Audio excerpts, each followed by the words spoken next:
episode of This Square Room. My name is Jonel. I'm Deswayne. Deswayne, my friend, how are you doing today? I'm hot. I don't know what's going on with this Toronto weather, but I like it. Oh my gosh, it's so frustrating. It's that time of year. Oh my gosh, so funny story. Last Friday, I was out running errands. 8 a.m., I was freezing. I had to turn on my heated seat in my car, had the heat blasting. I was in my winter jacket. Mm-hmm. Okay, came home for a little bit, had to go back out around noon. I'm like, okay, well, it's cold.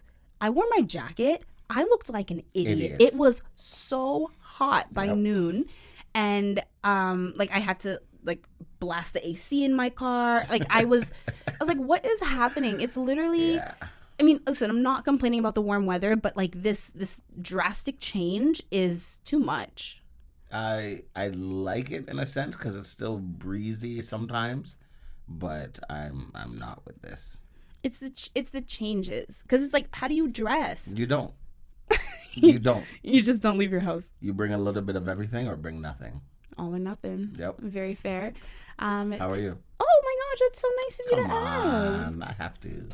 I mean, I don't have to. I appreciate it, though. You're welcome. I'm okay. I feel like I've been very productive recently. You know, I've just been super busy, so a lot has been going on. But it's good. It's good to feel productive and to I don't know, feel like you're getting shit done. That's good. Yeah. Today I actually have a little surprise. For me? A little bit for you. I mean, you know what it is, so not really. I know. But mostly for our listeners. Now, the real OGs know that technically our first official guest on This Square Room was none other than Deswayne. It was you. Jeez. You did not start out as an original host, but you were a first guest. But that's what I'm like, now that you're a host, I don't know if you really count as a guest. No. It was more like your audition, your tryout. So today we actually have our first official guest on the podcast. Mm-hmm. And I am super, super excited to talk to this person, to interview this person. You know me, I am obsessed with TikTok, and that's how I know her. She is a TikToker and makes amazing content, so I'm super excited for that. She has her own Vancouver-based delivery company that employs trans POCs, and she informs and entertains with her stories of being a sex worker. She is a vivacious and beautiful social media personality with over 100,000 followers combined on her TikTok accounts, the first being Jasmine Drives, where she shares her experiences of being a delivery driver, the second being a shitpost account called Jazmine Shits that features a fan favorite series called Jazmine F Cks, where she tells stories while sitting on the toilet, and a gaming account called Jasmine Games Official. So, Deswayne and everyone listening, please help me welcome Jazmine Khan. Hello, Jazmine. Hello, thanks for having me. Of course, thank you for being here. So I want to find out from both of you, because Halloween is right around the corner. It's next week. Do you guys have plans for Halloween? Jasmine. Yeah, Jasmine, you're the guest. You go first. Thank you. My Halloween plans are just going to be driving drag queens around the entire night. I run a little side op where I have basically an underground Uber, but it's just for drag artists in Vancouver. And I'm booked literally for 48 hours straight. There's parties happening around the clock. I mean, people are coming in and out of town. I have one queen coming in from New York at 2:00 in the morning for a 9 a.m. brunch. It's oh my God. We got a lot of work going around. I will not be participating in any of the activities or actions. I'm just going to be working through it as I should. As God knows, to live in the city, you need to work instead of play. Yeah, you know what's funny? I think that Vancouver is the only place in Canada more expensive than Toronto, so we don't envy Tell you. Me about it. No, not in the slightest. Were you born and raised in Vancouver? Yes, born and raised in Vancouver. It's funny enough, I ended up moving 1 block away from the hospital I was born at. Oh, nice. Which kind of blows my mind. I now live in the downtown core, and I happen to have been born at instead of the Women's and Children's Hospital, just the weird janky hospital in downtown. Now I live next to it. It's amazing. I hear their sirens all night long when they all the time. Go. Yeah, it's we're not only the most expensive, we also have the most opioid overdoses in the entire country. So people It's just sirens constantly. I kind of hate it. I was definitely surprised when I came out to Vancouver at how many homeless people there were. Just because, like, you know, in a city you're used to it, but like, I don't know, I guess I thought like Toronto would be one of the worst cities, or like, I don't know, like Calgary or something. No shade to Calgary, but like, I don't know. I always thought of Vancouver as like having it a little more under control, so that was definitely a shock for me. We did a decent job. I say we. The previous municipal government, in their attempt to like keep it as far away from possible as the touristy areas, they ended up pushing all of the unhoused people into residential areas and like low income neighborhoods. And so, yeah, it kind of sucks that those are the neighborhoods that also happen to have a lot of like fun underground clubs and like queer spaces and things like that. So, yeah, like I'm fortunate, but also it's kind of sad that I live in a neighborhood now in downtown where they've even gone so far as to install purple street lights because purple light does not show your veins if you were to try to shoot up on the side of the street. Oh, interesting. So, yeah, I live in kind of like that's the thing they're doing across the entirety of Vancouver now. All the tourist areas have purple street lights. All the high-end residential apartment buildings, all purple street lights around their buildings. Even like the alleys have purple street lights. Interesting. I actually didn't know that. Yeah. That's crazy. Yeah, soon I think Toronto's going to adopt that. But Vancouver was so against admitting that they did that to stop people from shooting up in alleys that they were like, oh, it was just a mistake. A mistake that we ordered another 2,000 bulbs, but it was totally just a mistake. Yeah, a mistake that we keep making. Yeah, literally. Des, any Halloween plans? I'm not a Halloween person, to be honest, but my girlfriend does want to go to a party, so we are going to a party on Saturday. Okay. Which one? Oh, God. It's called Madhouse in Pickering. Oh, okay. No, that's not where I'm going. Oh, where are you going? My friends and I are doing this event. It's called, I think, Smoked TO. It's like a queer friendly space, and it's a place where you can like literally smoke weed indoors. Oh my God. And like, I don't know. So we'll see. And like you dress up and stuff. Why? Because if I want to smoke, go outside. Not everybody wants to be smoke. I mean, but that's the event. So, like, you at least know what you're getting into. Like, I don't smoke, but, like, I'm not going to be alarmed when I'm like, why is everyone, what do you call it? Blowing it in your face. Balling up, rolling up. What is it called? Balling up. Can you tell I don't smoke? Yeah, but that's my plans. Are you going to... Dressing up? No, I was going to say you're going to go trick-or-treating with your kids. Oh, hell no. Why? Hell no. Jazmine, he has a 13-year-old. 13-year-old and a 10-month-old. Yeah, and a baby. Yeah. Oh, he was dressed as a pumpkin. It was disgusting. Your son? Yeah. The baby? I'm disgusted. assuming not the 13-year-old. Yeah. Hold on. Let's see. Jazmine, can you see this? Oh, there's glare. Oh my God. See, I don't like That's that. adorable. That is cute. For everyone listening, like he's a little pumpkin in the leaves. I don't like that. I think my child looks like an idiot. That's child abuse as far as I'm concerned. Oh my God, I can't with you. He had no say in that. That's child abuse. That's all I know. Yep. Okay. Dramatic. Very dramatic. Okay, so let me ask each of you. Okay. You and I have Halloween plans. Jazmine, you're booked and busy, but what has been your craziest Halloween experience? Probably in 2016, I spent a lot of money recreating Beyonce's outfit from the Super Bowl where she was a guest on the Coldplay show. So oh my God, shut up. Like, Black Panther outfit, I had my designer custom create the entire outfit head to toe, except Beyonce was replicating the Michael Jackson outfit, and it has these two like metal chains that cross over her chest. Yes, I remember. Yeah, and the thing is, I don't know how to recreate those chains. I couldn't find anything. I didn't know how to remake them. We were looking at all these high definition close up photos, and turns out it's like a $20,000 chain link, individually handcrafted thing. Each of them took 300 hours to make, and I was like, I need to do this for about $45. So what's the closest that I can get? So we went to Party City, and we found ammo strips. Yeah. Fake ammo strips. Okay, and yeah. I spray painted those gold, put them across my chest, and I was like, maybe people will understand the reference because my hair was Beyonce. I was blonde and it was all the big blown out and everything. The makeup looked right. The outfit was right. I had everything looking perfect. I go to this big fucking party and it's Vancouver, so there's no people of color there. It's just like I'm one of like 3 and we all hang out in the back and we're like, what's up, Pedro? But walked in, immediately 2 different people said, oh my God, sexy militia man, come on, Hugo Suarez, like Chavez, that was what it was. Hugo Chavez. Oh my God. And I'm like, no, this is Beyonce, babe. And they're like, really? Which part? Yeah. I was like, okay. And I literally just took the chains off and like the belts of ammo off. And I'm like, I'm done. I'm going home. That was 2 people in a row, both white, thinking that I was a sexy militia person. Even when I took those off, people still had the same thing. They're like, oh my God, militia. Oh my God, you're like a warrior, a little sexy warrior.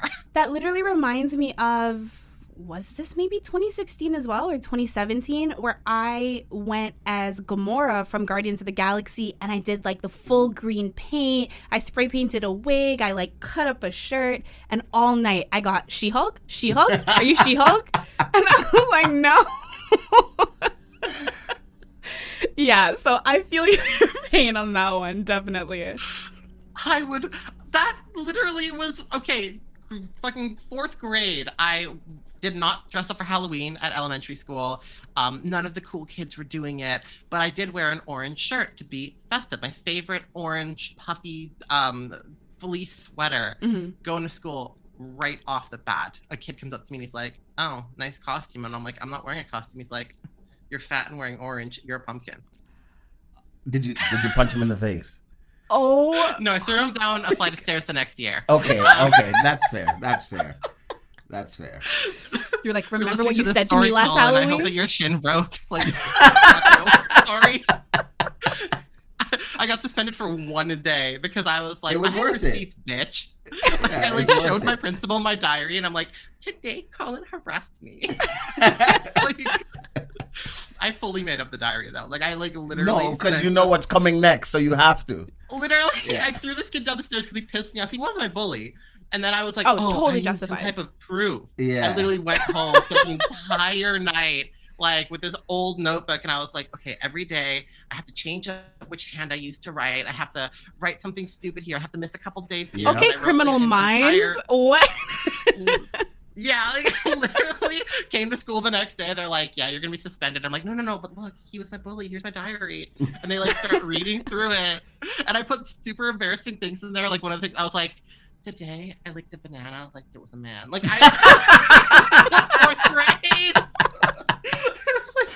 Like I have to be as gross as possible that they're gonna believe that this is a real diary. And it worked. 1 day of suspension, and it never made my permanent record either. So oh my God. Ladies and gentlemen, that is kid commitment. Who was in the hospital for like 3 days.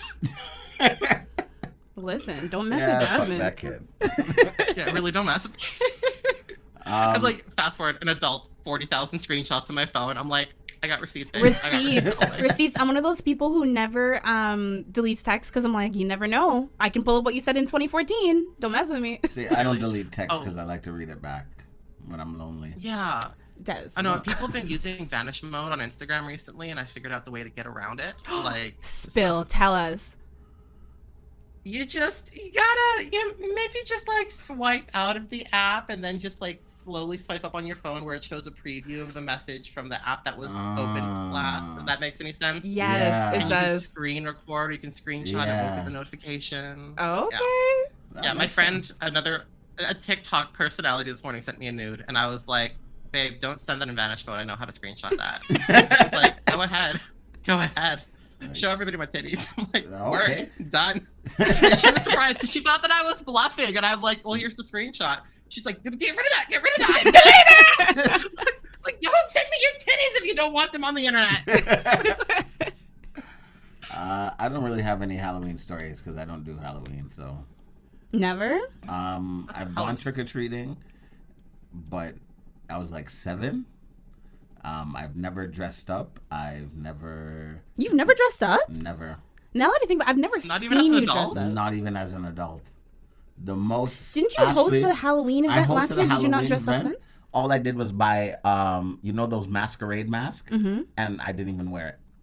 Oh, yeah, boo. Yeah, I'm not a Halloween person. There was one year, I think, what did I dress up as? Probably like Cleopatra or something. That one was nice. Oh, thank you. Yeah. But yeah, my friends and I went out, and we had plans to go to this specific bar, but it was like, I don't know, we got there, the music wasn't great, like the vibe just wasn't really good, so we walked to a different venue, and it was just like rainy and cold, and like we went to a couple bars, had a couple drinks, but it was just kind of like a flop of a night. So we were like, okay, we're gonna walk back to our friend's car, who was the DD for the night. So we're all just like walking the streets of Toronto, walking, talking back to where she parked, and we turn and we're like, where is, let me make up a name, I'm like, where is Tina? Our friend has just vanished, and we're just like, what? So we have to like trace our steps, but we're like half like running / speed walking looking for her. We see her up ahead, hand in hand with a stranger. And we're like, Tina, what are you doing? And she's like, huh? She's, a little buzzed at this point. I don't want to say she was wasted, but she was drunk. And she was just like, what are you talking about? He said I should come with him. I'm like, what do you mean? You can't just go with a stranger. No. And She wasn't wasted, but hand in hand with a stranger. I trust him. Let me tell you, how do I say this? She's the friend who gets taken more often than anyone should be taken when she's drunk. In the ass? Oh, I'm kidding. Literally though, like people are just like, oh, like come with me, and like when she's been drinking, she's just like, okay. She's like the friend who's like, I'm off on an adventure, and we're like, no, you can't do that. No. So that was probably one of my craziest experiences, because we literally had to hunt her down, find her, and take her back from. And she was just like happy to go with us, happy to go with him. She was just happy to be there, but it was a mess. Tug of war, whoever wins.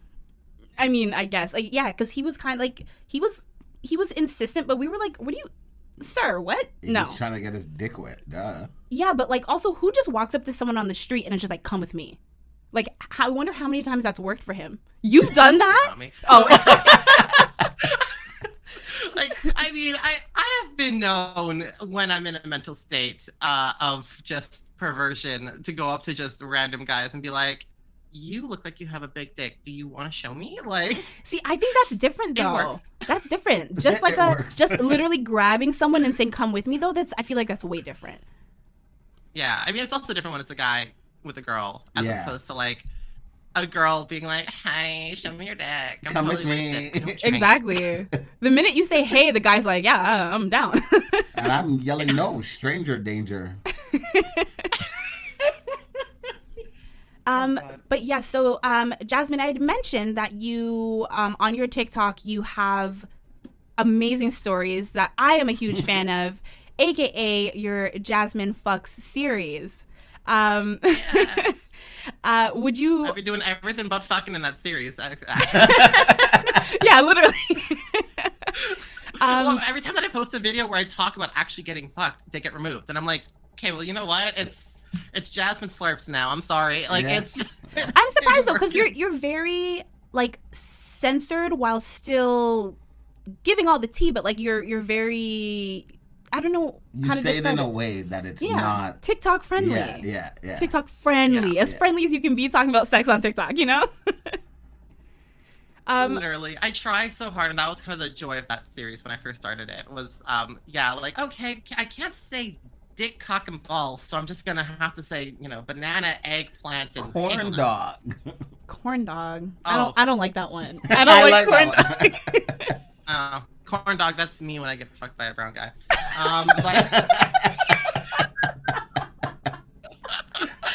Oh my god, that's hilarious. Okay, I want to know, what is your worst hookup experience? Worst hookup? There's so many that I can think of. I've talked about a couple of them in my, I talked about a couple of them in my videos. Mm-hmm. But I think the worst happened, this was years ago. And I was thinking about this the other day because I was like, should I make a video about this? Probably not. I had this guy. This was before I was like just hooking up willy nilly. I was like trying to actually date at this time. I was like maybe 19 years old, and I lived alone. So I met this guy on OkCupid. He was kind of cute. I was like, kind of boyfriend material. He was like, yeah, let's go on a date. So we went out, saw a movie, got some tea, went back to my place. We talked for hours. Eventually, it moved to us kissing. We got to the bedroom. Wait, how explicit can I get in this? As much as you want. Yeah, you're good. Okay, work. Love that. We get back to my bedroom, and I don't know. Usually, I like turn off the lights when I have a guy over. Especially back then, I was super self-conscious about my body. Now I'm like, I'm fat, so we're just gonna accept it. But yeah, like for some reason, there's something in the back of my head that's like, just keep the light on. Just keep the light on, babes. Like you don't have to like suck this guy off in the dark. Like you like him. He's been on you the entire night. So I can feel him. I unbuckle his pants. I pull them down, and then this thing whips out. And I say this thing because his entire dick was covered head to toe in warts. I'm sorry, what? Literally? No. It was like, he was a white boy, like a pinky red head, and you just saw splotches around the entire thing going from head to bottom. And then on the actual tip itself, there was like little scabby like splotches. And I'm just like, what? Like from afar, you probably wouldn't notice. You'd just be like, oh, that's a textured dick. But like when you were up close, when it's in your face. When it's in your face, about to eat that, you're like, oh, this is... Now I understand why the British call it spotted dick. Like, it just turns out it was just chlamydia. But or something. Oh my God. It just turns out. Yeah. Yeah, I literally was just like, I didn't even get to touch, like, I'm lucky I still had the long nails back then. I like grabbed it with my nails and I just kind of inspected it, and I was just like, you have an STI. He's like, no. It's well, the thing is, he's like, oh, no. It's been like that for, a couple months now, and it doesn't burn that bad, so I think that it's fine. And I was just like, that bad? Sir, it shouldn't be burning at all. Yeah. Yeah. No, what? This is not a Sean Kingston song, okay? We are not fire burning on the dance floor. Like, get this thing into a doctor's office immediately. And I just literally like looked at him and I'm like, please get your pepper dick away from me. Because like, it looked like literally a bottle of white pepper, just all weird and beady. And I was like, no, go away from me. And I just literally was like, you need to get this. I just said, you need to get this checked out. Get the fuck out of my house. And he was just like, that's fair. That's fair. Of course that's fair. What? Imagine if he was like, no, trust me, it's fine. It's like, good, no. you're good. Yeah. Yeah, no, I that's the thing. He was like, yeah, he knew that it was coming. I don't know why he had the balls. And I just like, literally, like, I remember him walking down the hallway and there was like a picture of my grandfather in the hallway. And I just looked up at him and I was just like, thanks for reminding me to keep the light on. Like, oh my gosh, yeah. Wow. I would have, do you think it fully would have like gone down on that guy without checking. Yeah. Oh my gosh. It's like, in that situation, like that was the first real instance of like me being like, oh, this is me face to face with an STI. So that was like the first real scare, and I was like, yeah, 18, 19. So from that point on, every single guy gets like a full visual inspection plus like, tell me your last sexual encounters, tell me like if you're having any issues, burning pee, blah blah blah, like when was your last test, can we get you tested before we hook up, like things like that. That's fair though, but it's crazy though, because people will try it. They'll be like, yeah, like this guy, like, oh yeah, it's been burning, but not that bad, I should be fine. Like, it's not fair to put other people at risk. So good for you for like staying on top of that. I think more people need to do that. Like, there's no shame in being like, no, like, have you been tested, are you good, what's going on, like, Did you hook up with him later on? No, but I did see him about a year later at a grocery store. He was with his girlfriend. And I went right up because I beelined to him, because like later that night he had messaged me being like, you're such a fucking prude, like you're such a bitch, like you're so rude about my dick, like how dare you be so disgusting and rude to me about my personal issue. And I'm like, that's an STI, blocked. But I saw him at a grocery store a year later with his girlfriend, went beeline for him, and I'm like, oh my god, insert name here, it's been so long. And I was like playing up, I was like touching his shoulder, I was like, oh my god, you look so good, it's been so long. Oh, and his girlfriend is like getting super jealous. She's just like, excuse me, how do you know my boyfriend? And I'm like, oh, do you want to tell her or should I tell her? Do you want to? And I could just, he is literally beet red. Like this guy could have been, he could have blended in with the tomatoes, truly. Because he's looking at me just like, oh, we dated. I'm like, no.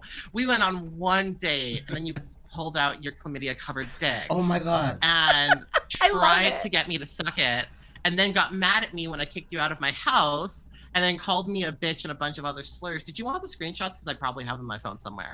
And then I just looked at her and I'm like, did he ever tell you that he had STIs and STDs previously? Did he ever mention that? And she's like, no. I'm like, when was the last time that you got tested? Oh and my God, like, I love it. And I'm like, a lot of STIs, STDs, and HIV can be dormant in your body for up to 6 months before you actually start getting symptoms. I would have just walked away if I was him. I would have to leave immediately. No, that's the thing is that he was just like, I think this is enough. I think that you are being ridiculous. You need to leave. And I'm like, okay. See you later, Pimple Dick. Have a nice day. Like, literally, see you later, Pimple Dick. And it was like, nice to meet you, Bridget. Bye. And I just see the look in her face. She's holding a fucking baguette and like some oranges, and I could just see her wanting to smack him upside the head. For sure. You know that drive home was There was no drive home. I would love to be a fly on the wall. She made him take the bus, for sure. For sure. I feel like you love that story just because like you're super petty. Yeah. That's my kind of story. Des is like, that's my girl. Be petty. So petty. By the way, Bridget, you look so cute. Gone. Literally. Love your shoes. Oh God, I really should have. That's like the next level. I should have been like, you know what? I don't got an STI. You might, but you babe, like, try that. I've only done that once where I've like hooked up with a guy, and then I had one situation where I hooked up with a guy. He found out that I was trans like a few days later because my face was plastered on the newspapers across the entire city because was leading a trans. I was like the spokesperson for the Vancouver Parks Board in their trans acceptance campaign. Oh, nice. So I was on the front page of every newspaper, the Metro, the 24, across the entire province. And this guy who I had blown a few days earlier messages me like belligerently, like, how fucking dare you? You're ridiculous. You lied to me. You raped me. I'm like, no, I didn't. I gave you a blowjob. No, sir. You very much enjoyed it. Yeah, you wanted it again. Have fun. And he's just like, look at this shit. And he sends me a screenshot. And it was a picture of him, like, with this thing, and then a screenshot of like the Craigslist ad that he had responded to. And he's like, you don't fucking identify yourself as trans on here, and look at this, you're on national news talking about being a transsexual man. And I'm like, that's not how that works. And it was really funny because I a few months later had run into this girl on an app, and I went out with her a couple times, and on her phone I saw pictures. It was her brother that I had blown. So I literally hooked up with this girl. And then I was like, oh my God, you know what we should do? We should take pictures of us together. And took pictures while we were engaged in some acts, sent them to him the next day. So he literally got pictures of his sister getting eaten out by me. And just me winking at the camera the entire time. Sucker. Jasmine, your pettiness is on another level, and I love it. Oh, I'm the worst. I sent him the text message with the picture, and then I sent him a text message being like, what's your dad's number? Literally. I love it so much. I would have went from mom first. Mom hits close to home for guys. Oh, God, but it pumped out both of those kids, and they were honestly not that good in bed. So I can only imagine that the blueprint was not that good. I mean, that is fair. Like, the dick was whack. The pussy was, it was a taco. Yeah. A fish one, but it was a taco. Okay. Taco. Not a fish taco. Yeah. So, I, obviously, I've been a fan of your TikToks for a while. And when I'm showing Des your TikToks, I'm like, okay, you can't watch this one because I want to ask her about it. You can't watch this one. So there's a couple that he has not been able to see. I have not given him permission.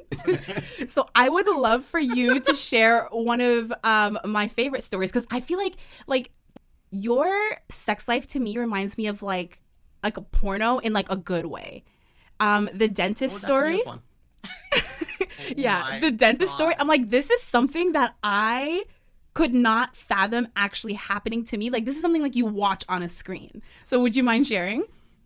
Hold on. Before you share, I just need you both to understand. I was at the dentist this morning. Oh, you were? Yeah. Literally went to the... So my dentist's mind is fresh. So you got a filling this morning. That I was filled in. Okay, got it. Yeah, no, okay. So you want to like literally retell the story or just give like a... No. I feel like the people who are going to listen to this hopefully have listened to the videos. If you haven't, go check me out on TikTok. But yeah, it's basically went to the dentist, had a last minute appointment because I had a toothache or something. I don't remember that vividly anymore. I should have rewatched the video before I did this. Oops. But went to the dentist. It was the last appointment of the day. It was literally just me and the dentist and his dental hygienist assistant person who was working reception. And she had to go run out early because she was picking up her kids. And the dentist was like, okay, that's fine. I'll just close up. Just make sure you lock the door on the way out. She's like, okay. So she leaves. Now it's just me and my dentist in the entire dental office alone. And he's just, there working on my mouth. And I like things that I didn't include in the video was at one point he had like pressed down on one of my gums and it felt like painful, but it was like a good pain. So I kind of made noise, but it came out as a moan. Which, in my defense, whenever I get like a toothache or like an inflamed gum, I'm pressing on that thing the entire fucking day because I love that pain. But oh my God, I can't relate. I kind of like, I don't know. I'm weird about like, I don't know. Obviously, mouth stuff is my thing, so pain. But yeah, like I kind of moaned, and I remember seeing him like look at me like, oh. Okay, and then he did it a couple more times, and each time I like moaned a little bit more. And then I think that's what kind of turned him on a little bit. Like at one point, my hand, like they were like on my chest, and then I let them like fall to the side, and my hand hit something, and I was like, oh that was a little. Was that a tool? Was that one of your dental tools? And I like reset my arms on top of my belly, and then a few minutes later, he kind of moves a little bit farther down next to me, and I did it again. Let my arms fall to the side. This time, unmistakably, the man was sporting a denture between his legs, and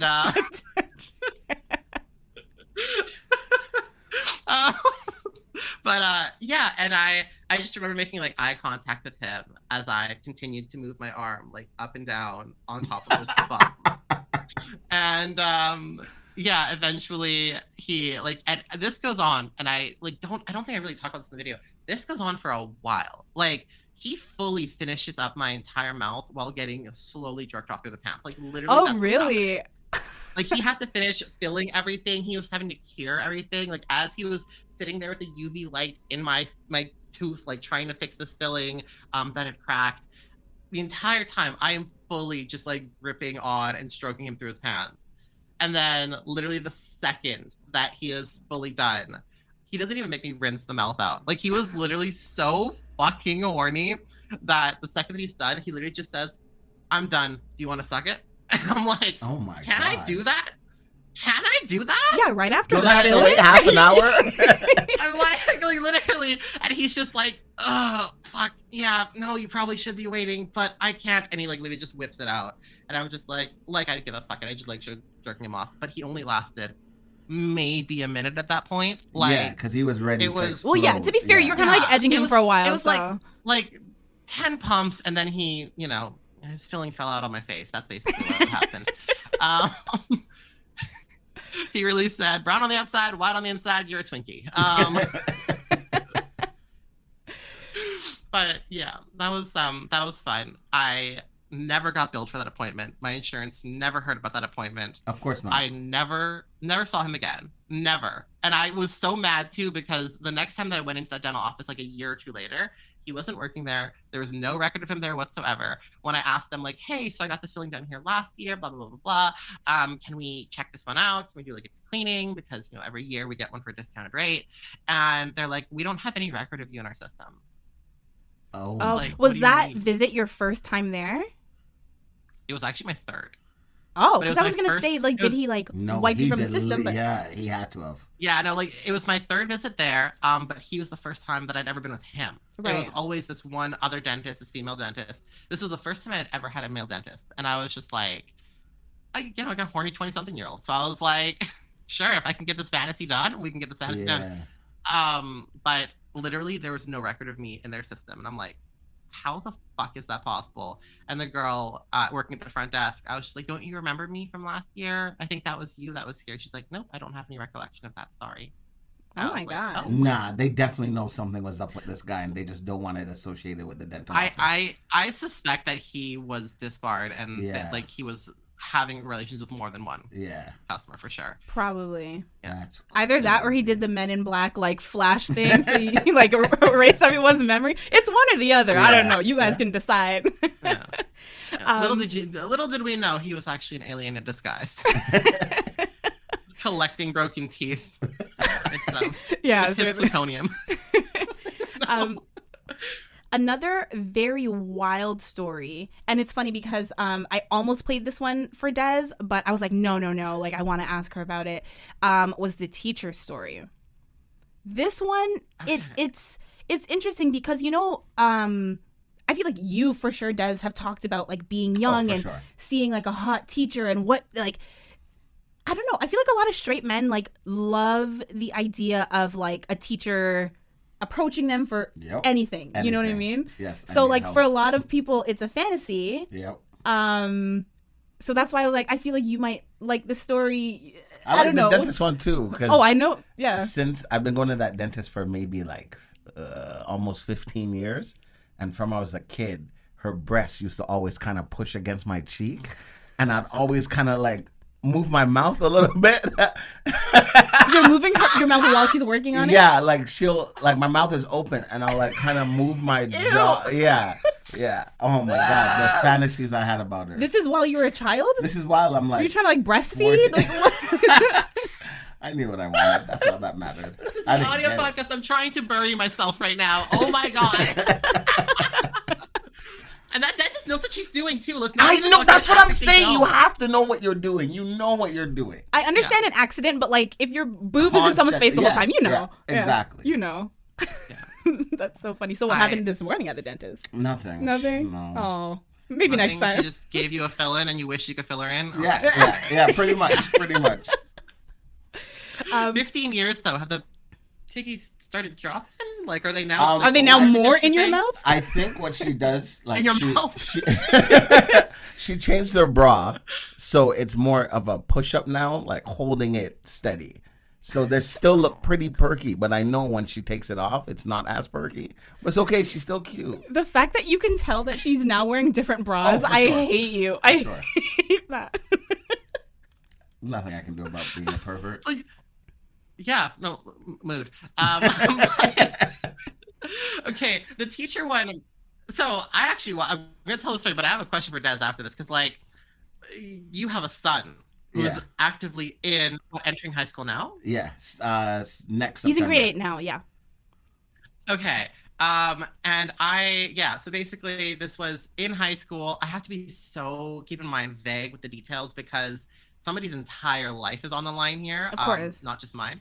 But it was a teacher of a certain grade, of a certain subject, and I was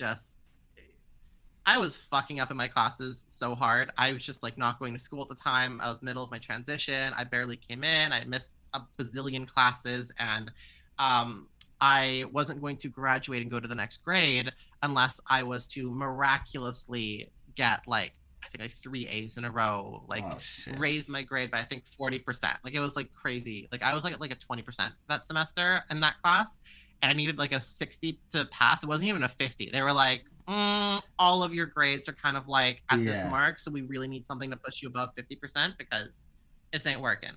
And because I guess in that high school, it was you could pass the 50% in your class, but there's demerit points for how many absences you take. So they like did a collective, like out of like I think it's like 10 classes, you can get 100 in each class, which is like 1,000 points. You need a minimum of 500 to pass. For every unexcused absence, it was minus like 2 or 3 marks or something. And with all of my classes being at 50% You're in for the a passing negatives grade. I was literally like, oh, okay, so we're fucked, is what it was. And they were like, we'll make an exception, but you have to get higher than a 50%. I'm like, okay, whatever. The irony of me not doing good in high school and now being like a business owner, like, so funny to me. But this teacher in particular, his class, it was just so dumb to me. And I can't say the subject because he will get fired because it's so easy to know. It's a specific subject. That Is he only, still like, 10 teaching? teachers. Actually, no, don't answer that. Tell us after. Tell us after. Oh, no, he's fully still teaching because he fully saw the video and messaged me to my business email from his .edu fucking email. Is he stupid? He's dumb. What? Yeah, no, like literally, when he sent me that email, he's like, I saw your video. It's about me. You shouldn't have it up. And I just responded back being like, you understand your boss can read that email, right? Yeah, And like what? He just immediately responded back with, never message me again. I'm like, You okay. started But, it, stupid.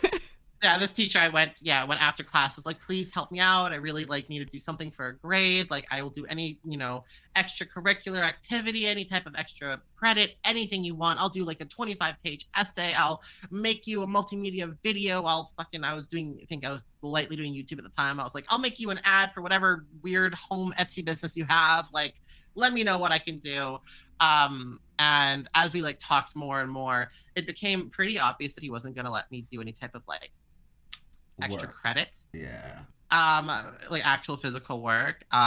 But I did catch him at that point in my transition, I already had a good B cup and I was wearing push-up bras, so you could see the chesticles, and I just remember seeing his eyes a couple times glance down at my chest, and I when he looked away, I pulled my shirt down. I was like, oh, okay, show a little bit more cleavage.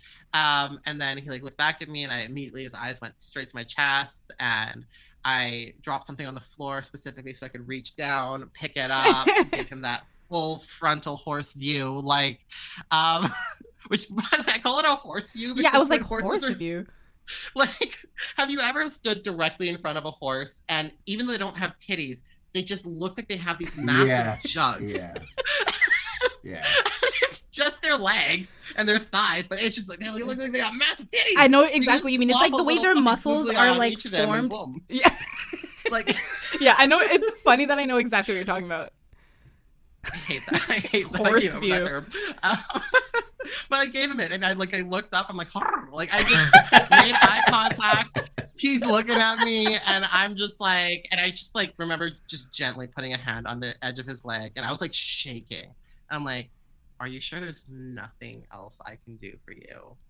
And because at that point I had already been sucking dick for several months, if not a couple years. I think actually, a couple years at that point, but not in such a way that I was a whore yet. It was more survival sex work at that point, because I still would have been I think 15, 16 or something. Right. And and I was just I just slowly let my hand go up and up his leg, and at that point I could clearly see that he was hard. And I was like, oh, that must really hurt. Oh, you did not say that. I fully was hand going up, touching him. I'm like, oh, that must really hurt. Right? Is that not a porn line? Yeah, this is what I no, if I were him, I'd be hard too. Porno. I'd be rock hard if someone said that to me. Damn. The amount of times that I have said something or done something, and I'm like, oh, this is just a porn video. I need a camera following me all the times. But yeah, he was just this can only be between you and me, and you can't do anything else, and and you're never gonna hear about it again. And so yeah, I blew the teacher. And never hear about it again until he messages you from his work email years later.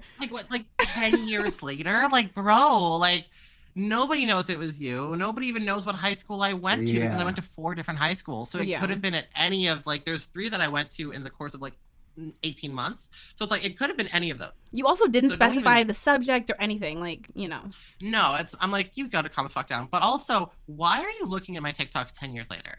Why? Yeah. Why are you still? Because I knew that he followed me on Twitter, and I didn't really talk on Twitter about my TikTok. Especially not Jazmine Shits.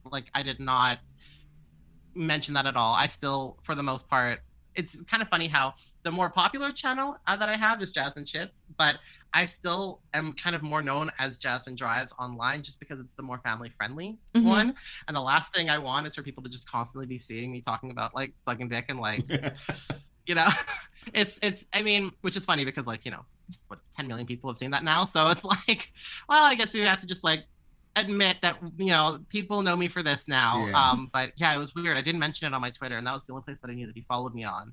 And he'd followed me like a couple years ago just out of the blue. Like it was just weird. He didn't DM me or anything. He just followed me. That's weird. I looked at his follows and it was like he was following like, a bunch of other students. So I was like, oh, okay. So he just probably like mass followed all the students or whatever. And now he's like a university student. I'm just like, or university teacher. And I'm like, okay, well, it's good to see that he moved up. But yeah, when he sent me that email, I was like, you've got to be fucking kidding me, man. You can't be this fucking dumb. You can't be this fucking dumb. And I think that. But he can. Oh, but he is. Yeah, he really is. And I just, yeah, at that point I should have been like, yeah, no, I'm going to take $2,000 a month from you until, like, I wish that I was that type of person. I'm vindictive and I'm petty, but I'm not, like, going to blackmail somebody. That would just be just too cool. When too you were cool done, is what I say. When you were done blowing them and you were walking away, how did it feel? Were you like, yeah, I'm fucking past it? I literally was like swallowing this battery acid cum, and all I was thinking was, I'm not going to come to this class another day for the rest of the year. Not like, ever again. Never coming to this class. I had him again in my fucking class the next year. Like he was my teacher again.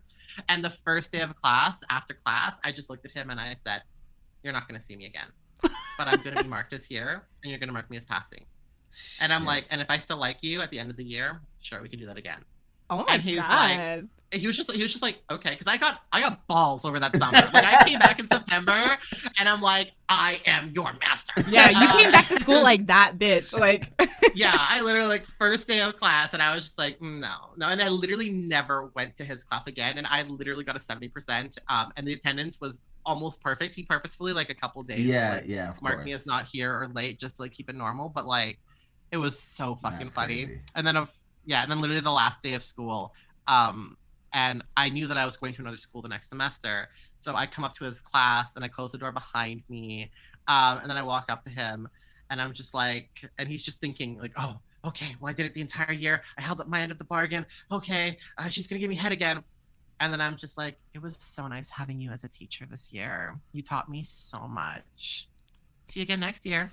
And then I just walked right out. And I just remember him like kind of yelling at me like, Jazmine, I think you forgot something in here.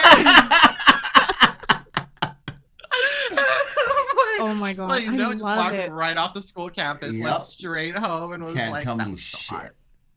No. That actually is, because he was all year, he was thinking about it. Yeah, for sure. Oh, absolutely. Absolutely. Like, the guy was, I just wonder how many other students did he fucking perved on, though. Like, and for me, it was consensual. I knew what I was getting into. Like, I had the vibes. I was also the one who was insinuating and instigating that entire situation. Mm-hmm. But, yeah, I mean, obviously there is the power dynamic of this as a teacher. But I just am curious if anybody else did that. I would love to, like, at my, I guess a 10-year reunion's coming up in, 2 years. I'm fully going to show up and be like, who else sucked his dick? Anybody? Nobody? Like, just me? Oh. Really? You had braces. Okay, got it. Cool.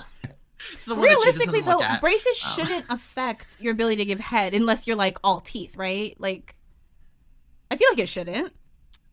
It depends on if... Unless you have, like, the wires that kind of keep your... Or, like, I had, like, an appliance for, like, 2 years at, like, the top of my mouth because I had, like...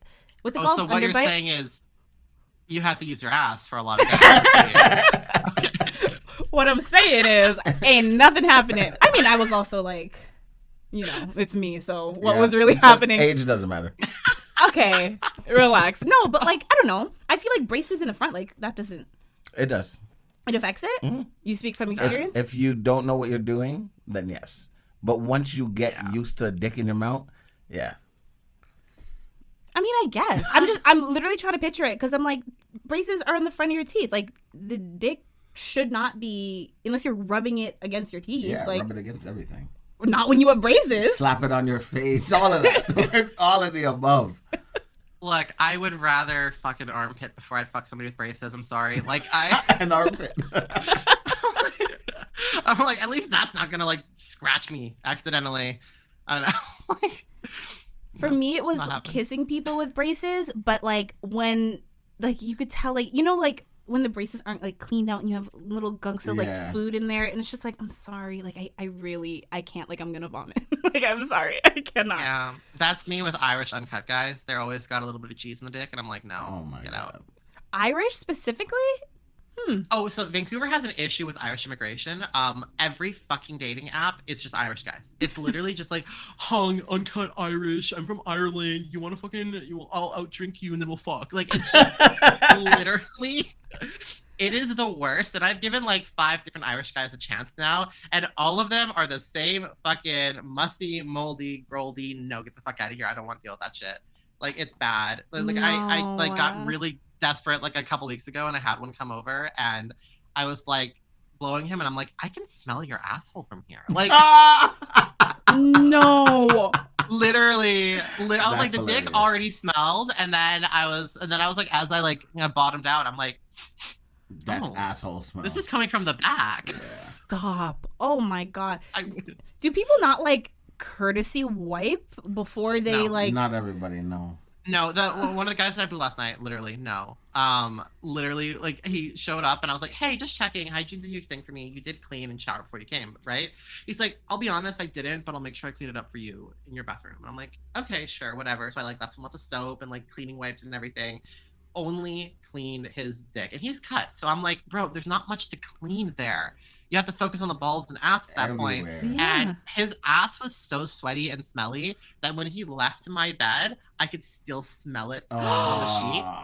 And I was so mad last night. I'm like, great, now I have to wash my comforter. Like, fuck this.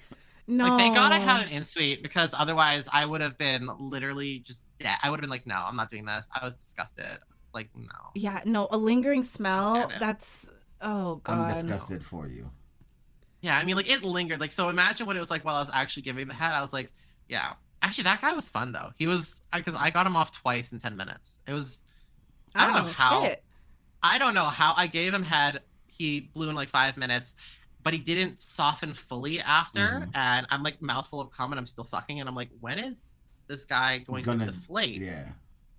Right? Because I like doing that thing where like they get soft in your mouth, and then you just suck out the last couple of drops of cum, and they're always like freaking out. They're like, oh! I'm like, yes, I will continue.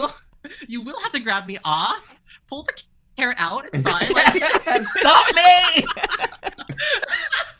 But yeah, no, this guy just like stayed hard. I started doing like a tongue action that like was hitting the opposite side of his dick, and he was like, oh my God. And then I pulled off, and I was like, let me give this a couple of strokes just to see what's going on. And at that point I was like, I've been sucking him now for 10 minutes straight. He's come once. Is he gonna come another time? Like, because if so, might as well. This guy might smell bad, but at least he's got a nice body and dick. So yeah, like at the 10-minute mark, I like looked at my watch. I'm like, okay, let's switch to hand. Did hand for not even a minute, and he blew. And he was like literally, it was like dog dying screaming. Like, that's how fucking loud he was. like literally. My God, I was like, yeah. He was like, I've never had that happen before. And he's like, I've never come that fast from head. I'm like, yeah, I've heard that before. He's like, I've never had a double orgasm. Like, I've never heard that before though. Like work. Okay, I have a question and then he for sat you. on my bed for an hour asking me questions about being trans. It was so much. Oh, really? Oh, okay. Yeah. No, I want to know, asking for a friend, of course, what I feel like giving good head for a long time is like harder than most people realize. I feel like you like your jaw, like what are your tricks to the trade is what I'm asking, because your girl needs some help. Oh my God. Okay, so first things first, if you have a gag reflex, don't be afraid to focus on the tip and just apply a lot of suction. When you're like pulling out, flick the tip as you're pulling out. If they have a sensitive tip, you're hitting the underside with your tongue. You know, the top upper ridge of the inside of your mouth is going to be running along the corona of the penis, like the upper part of it. So you're hitting it on all the sensory glands as it's being pulled out of your mouth. And then just focus on that suction on the front half of the dick. If you can bottom out and deep throat him, when you do it, surprise him by giving, trying to shove your tongue down there and get a little bit of balls in there. Sorry, go ahead. If you can do it, it is a fucking wild ride. They will literally flip out. Die. I'm like taking notes. Yeah, it's like I'm like, you can train yourself to like not have a gag reflex. It took me like 5 years every single day. Like, oh my god, that sounds like so much work, Jazmine. This is how sick I am. This is how sick I am. Every morning when I brush my teeth in the morning, I would just push my toothbrush farther and farther back in the mouth until I started gagging, and then I'd like kind of do that. And I was like, I literally dated a guy that didn't have a dick for 5 years, and like literally was still doing that every day because I was like, I have to make sure I know how to deep throat when I'm out of this relationship. Like, literally. But yeah, there's nothing wrong with having a gag reflex if you do have one. There's a lot of options you can do. When it comes to going at it for a long time, try to figure out what is it that's turning this guy on, because some guys, they get off on just the pressure of their dick being smushed up against the back of your throat. And it's that's hitting them and getting them off. Some guys, it's all sensory from the tip of the dick. Some guys, they're getting off on movement along the shaft. So once you've figured out what is it that's actually getting you close to coming, that's when you can focus on that one action. And there was like a guy a couple days ago who was very much shaft, and it was only like maybe halfway through like a 20-minute long blowjob that I realized, oh, this guy is shaft. So like I like, wrapped my lips around my teeth, and then I started applying pressure as I was going up and down on it. And that was like really, that set him off immediately. He like started like freaking out. He's like, oh my God, this is the best thing I've ever had in my life. Like, yeah, I know I am. Thank you. All right. Noted. I'm definitely taking notes. Just be ready for it to hurt, though. Don't be afraid to take like a Xanax before, or like that Robaxacet afterwards. You always need it. Like once you said lots of work, painful, I'm like ripping up the notes, throwing them out. Like, I don't need those anymore. A lot of work. Also, no position though, like where you set yourself up, like. Don't always, like, I know, Des, you mentioned in an episode that you can't come while standing. You have to be laying back, which, by the way, I did listen. Like, I have fully been listening to y'all for the last, like, 2 days straight around the fucking clock. I listened to episodes so old that you still had that asshole Hugh on. Sorry, that might have been loud. I'm sorry. I am sorry. Jazmine, I love you. Your mic's just cut out. Your mic's literally just cut out. I'm not even joking. Just really quickly, I have to check which fucking episode it was. I think it was I took a screenshot of it because I was like, this is stupid. It was episode 24, Big Dick Theory. Oh, wow. I would actually pay to have y'all on camera listen to that episode and react, because the shit that comes out of that man's mouth and the entire time you're just like, okay, let's try not to be offensive, let's not be racist, story of my life. Yep. I was sitting there like, girl, kick him the fuck out, this guy shut the fuck up. And funny enough, in that episode, you literally talked about, like, you started trying to explain non-binary to him and, like, being trans to him. Oh, God. And you were, like, using Google, and he's just like, I don't fucking get it. I don't want to fucking get it. And then you were like, well, maybe one day we're going to be lucky enough to have a guest on the podcast who is non-binary or trans. Oh, my God, did I really? Yeah. He literally, and then he fully cuts you off, and then he goes into his own rant about, just gotta make up your mind. Just make up your mind. Yeah. Story of my life. Like, oh, and the crossover episode that y'all did where, like, he was, like, on his way out and you were still there and you were still, like, Des, you were still new to the pod. And I think it was, like, one of your first, like, official, like, okay, I'm on the podcast now. Yeah. And he just talked over you the entire episode. And I was just sitting there like, okay, this is very emotionally draining as a listener. I'm not joking, y'all. I'm a fan now, okay? Like, it's mutual. Because, like, even like a couple episodes ago, you didn't mention my name, but you literally just yeah. And I'm like sitting here. It was like 11 p.m. last night, and I was listening to that, and I'm like, Are they talking about me? And I'm like, the weight's hitting because I think that they're talking about me. Like, you know that Euphoria reference when they're like, "Is this fucking play about us?" Like, that was you sitting there like, "Wait a minute, what?" I'm like, just say the channel name, babes. Give me the promo, like. But fair. It's Jazmine. Yeah. Jazmine Drives, Jazmine Shits, and Jazmine Official Gaming, or Jazmine Gaming Official. You know what? That one is so sad because I thought that I was gonna like post video clips to there. It is so hard to game or to do game or TikTok. I fucking hate that. Like, I play video games all day, every day. I'm getting clips constantly, but then to actually do the process of editing it in like Adobe Premiere and then like cropping it to size and making sure everything's visible. Like, now I understand why those shitty TikToks that like just take cropped videos from like TV shows, they never adjust the crops so that the character is fully in screen the entire time. I'm like, yeah, no, I get it now. I get it. That shit's fucking boring. It's tiring. That's a lot of effort to do. It is. It's a lot, yeah. Yeah, but that gaming channel will eventually, whenever I start streaming again, it will pop off.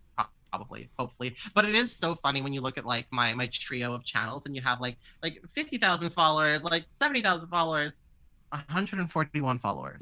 That's how it goes. That's always how it goes. Yeah, I love it though. I love it. But wait, what was the question that I completely diverted off of? How to give head without no, I think you answered it. You answered it. Yeah. And then you start talking about pretty Hugh. adequately.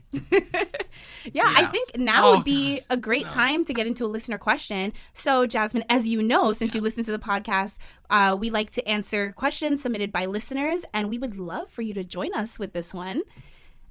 So to everyone listening, if you want to be a part of the podcast, whether that means you have a story to share, a question to ask, you can do so by going to thissquareroom.com. Let me pull up our question today. Okay, so today's question comes from Anonymous, and he says, "Hi, Joe and Des and Jazmine. I've recently started dating a girl who has a BDSM kink. However, I'm a pretty vanilla guy. I want to please my partner, but I'm a little uncomfortable with some of the stuff, and I feel awkward with the rest. The sex we've been having so far is good, but it's pretty run-of-the-mill stuff. So how should I move forward to engage in her kink? And if either of you have any tips or tricks with bondage, domination, etc., most likely Des, LOL, that would be pretty sweet. Oh, and thanks for keeping me entertained every week." First of all, thank you for the question. Jazmine, so we like to, when people are anonymous, we like to name them. We like to give them names. So would you like to do the honors? This person's pronouns are he and him. So if you want to give a name that we can refer to this person as. What's the name of the new king of England? Charles? Like King Charles, yeah. His name is Charles now. Charles is a girlfriend who's into BDSM. Camilla's really just I could see it, actually. I could. Yeah. Okay. Des, you want to start? Yeah, I can start. Since he called you out there. I will say you're going to have to get the fuck over it. I understand that it's kind of like, it's not an area of expertise for you. You feel uncomfortable. But as a guy, you have to feel comfortable being uncomfortable. A lot of men, what we do is we want our women to please us, especially when it comes to sexual things, but we never want to come out of our comfort zone for something that they like. So this is your chance to kind of tiptoe into there. You don't necessarily have to tie her up and beat her and have a safe word right away. But if you just tiptoe in, start with little toys and then have those toys escalate and stuff. Escalate? That's a car. Escalate and stuff. That's how you kind of get into it. I was never a tie down person. Being held down freaks me out. I feel like people are gonna take advantage of me. It's like, we finally got him. Everybody come. A whole bunch of people just come in the room and start beating me. Like that's I swear that's my fear. Like to this day, like my girlfriend can't tie my hands down. You're not into like handcuffs? No, I can't. I can't. I will freak out. When I was a kid, I know that I went to the dentist and I used to be afraid of needles, so I kept moving. So they had they put me in the arm straps for the chair, and I broke out of them. And I was They have those in the dentist office? Not anymore, but they used to. Oh. And then they had to put me in almost like a straight jacket to keep me still because I was losing it. I have an issue being tied down. However, my girlfriend is into the BDSM kind of stuff, and I don't mind entertaining to a certain level. And like at times I'll be like, oh, I'm sorry. Like when we're done, I'm like, I'm sorry I slapped you. She's like, no, it was great. And I'm like, no, it wasn't. And she's like, honestly, just harder next time. That was good, but I can take it. I'm like, no.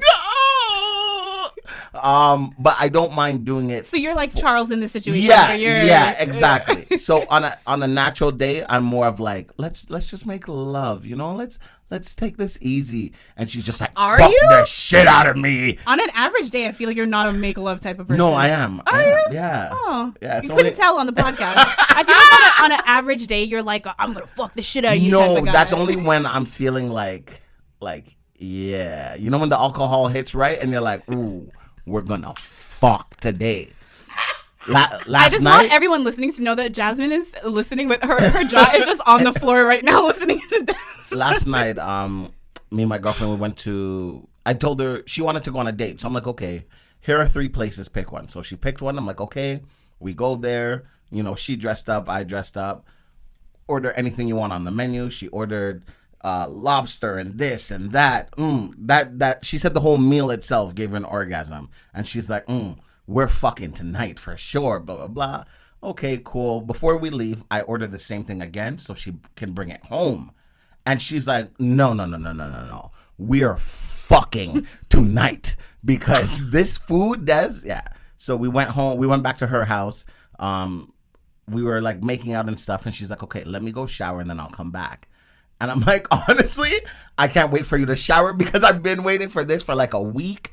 So we started having sex and I knew I was going to get into it. So I'm like, okay, you need to go in the shower now because I'm going to fuck the shit out of you.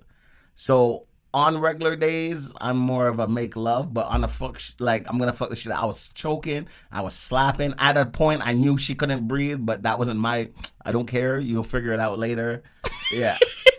And it's funny because you were talking about like the shaft thing and different guys like different things. So for her issue with me is I take forever to come, but she gets off very easy.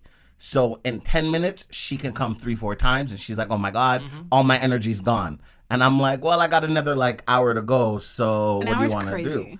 So for her, she's annoyed. Like a lot of times, like I won't come and I'm okay with that because I'm doing this for you. It's cool. So now she's trying to figure out like, okay, how to get me off. So now she's with the twisting motion and the shaft playing, and I am losing it. Oh my God, 3,000 point. Oh my God, yeah. So you're gonna have to get out, Charles. You're gonna have to get out your comfort zone. You don't have to jump into it. Just tip your toe in. Maybe just put your hand around her neck one time and see how she responds and stuff like that. Oh my God, he asked for tips and tricks. I will say a tip, not really a trick, is like if you're choking her, don't press down on the front of her neck. No, press God, no. the sides because you actually don't want to commit a murder. Yeah, Charles, I think that's a very important one. Yeah. No, I fully do like that. Like, surprise! When I'm giving head, I do that to guys. Sometimes they never fucking see it coming. Yeah, obviously your hands have to be moving around their entire body the entire time that you're giving the experience. It's a full body experience. I'm not just sucking your dick. Like, you're getting the show. Yeah. But if the positioning is correct, like let's say he's on my bed or something, or if I'm positioned directly aligned with him, like on my knees, I will fully reach up and start choking him. That shit scares the fuck out of me. Oh, literally, I'm like doing 3 things. I have a hand behind the ass pulling his dick in harder, and then I have the hand up here choking him while as you're I'm choking, losing no ability to breathe, and I'm just going at it, and they are going absolutely ape shit because they've never had a girl be that especially not when getting head. It's one thing to have a girl on top of you riding you and then they start choking you. It's another entirely when you have a fucking glamazon on her knees sucking you dry and then she's choking you and you're like, oh my God, the blood isn't going to this head, it's going to the other one. Yeah, one thing that I've started to find out is that more guys like being choked than I thought. Because when I first started hearing about choking being a thing with sex, I was like, it was always presented to me as a thing that women like more. But do you like getting choked? No. No? No. But I'll sit there and take it. But I don't. It doesn't do anything for you. No. I had a girl slap me before, and it freaked me the fuck out because that's the first time I've ever been slapped. She was riding, and I'm choking her, and I'm slapping her, and I'm like, yeah, you like that. And she's like, she's moaning and stuff. And then she just went, BAM! And slapped me in the face. And my head turns back so slow, and all I could do was look at her. Like, I didn't stop having sex. I'm not going to stop. But then when we were done, she turns and she looks at me, and she's like, I'm so sorry I slapped you. I don't know where that came from. And I had to say it was okay, but I wanted to cry. I'm not going to lie to you. I wanted to cry. But, okay, so you just brought back, I haven't talked about this. So I had one of my exes, I was inadvertently more of a dom in that relationship. I always kind of am, which is why, like, when I date guys, I tend to date subby guys because it's easy to just, like, make them, it's really hot when in the bedroom they're like, no, I'm in control, but I haven't had that much luck of a guy who's like subby outside of the bedroom but then a dom in it. Still looking for that. That's the dream for me. But it's but this guy, I was like, I need you to stop being such a pussy. Like, can you like smack me, hit me, roughhouse me a little bit? I mean, like something, please. I'm like, dude, like, you just lay there and I have to ride you for an hour to get you to come. Like, can we do something? Anything, please. And finally, he's taking it from behind. He's not taking it from behind. I'm taking it from behind. That would have been a horrible relationship if I had to fuck that. I'm taking it from behind, and I'm like, smack me. And he's just like, where? I'm like, anywhere. Bro, you've got an entire back of my body to smack. Like, yeah. And he like smacks my ass, and I'm like, harder. And he like smacks it again, and I'm like, harder. Like, dude, you're literally giving me kitty slaps here. Like, I have been slapped harder by, like, I don't know, a door closing in my face. Like, please, for the love of God. So I feel like the fact that he said where is the first. Yeah, you're just like, yeah, that was like that was red flag number one. Yeah. And then it does 2 weak ass slaps. The third one, I was so fucking mad that it was light, and he did it on my back, like center of my back, and I'm like, for fuck's sakes, are you fucking me or your grandma? And he got mad at that. So then he proceeds to, and I shit you not, and this is like trigger warning to those who have been abused in the bedroom. He then just starts wailing on my back, like, fee fi fo fum, I'm gonna make this bridge fall down.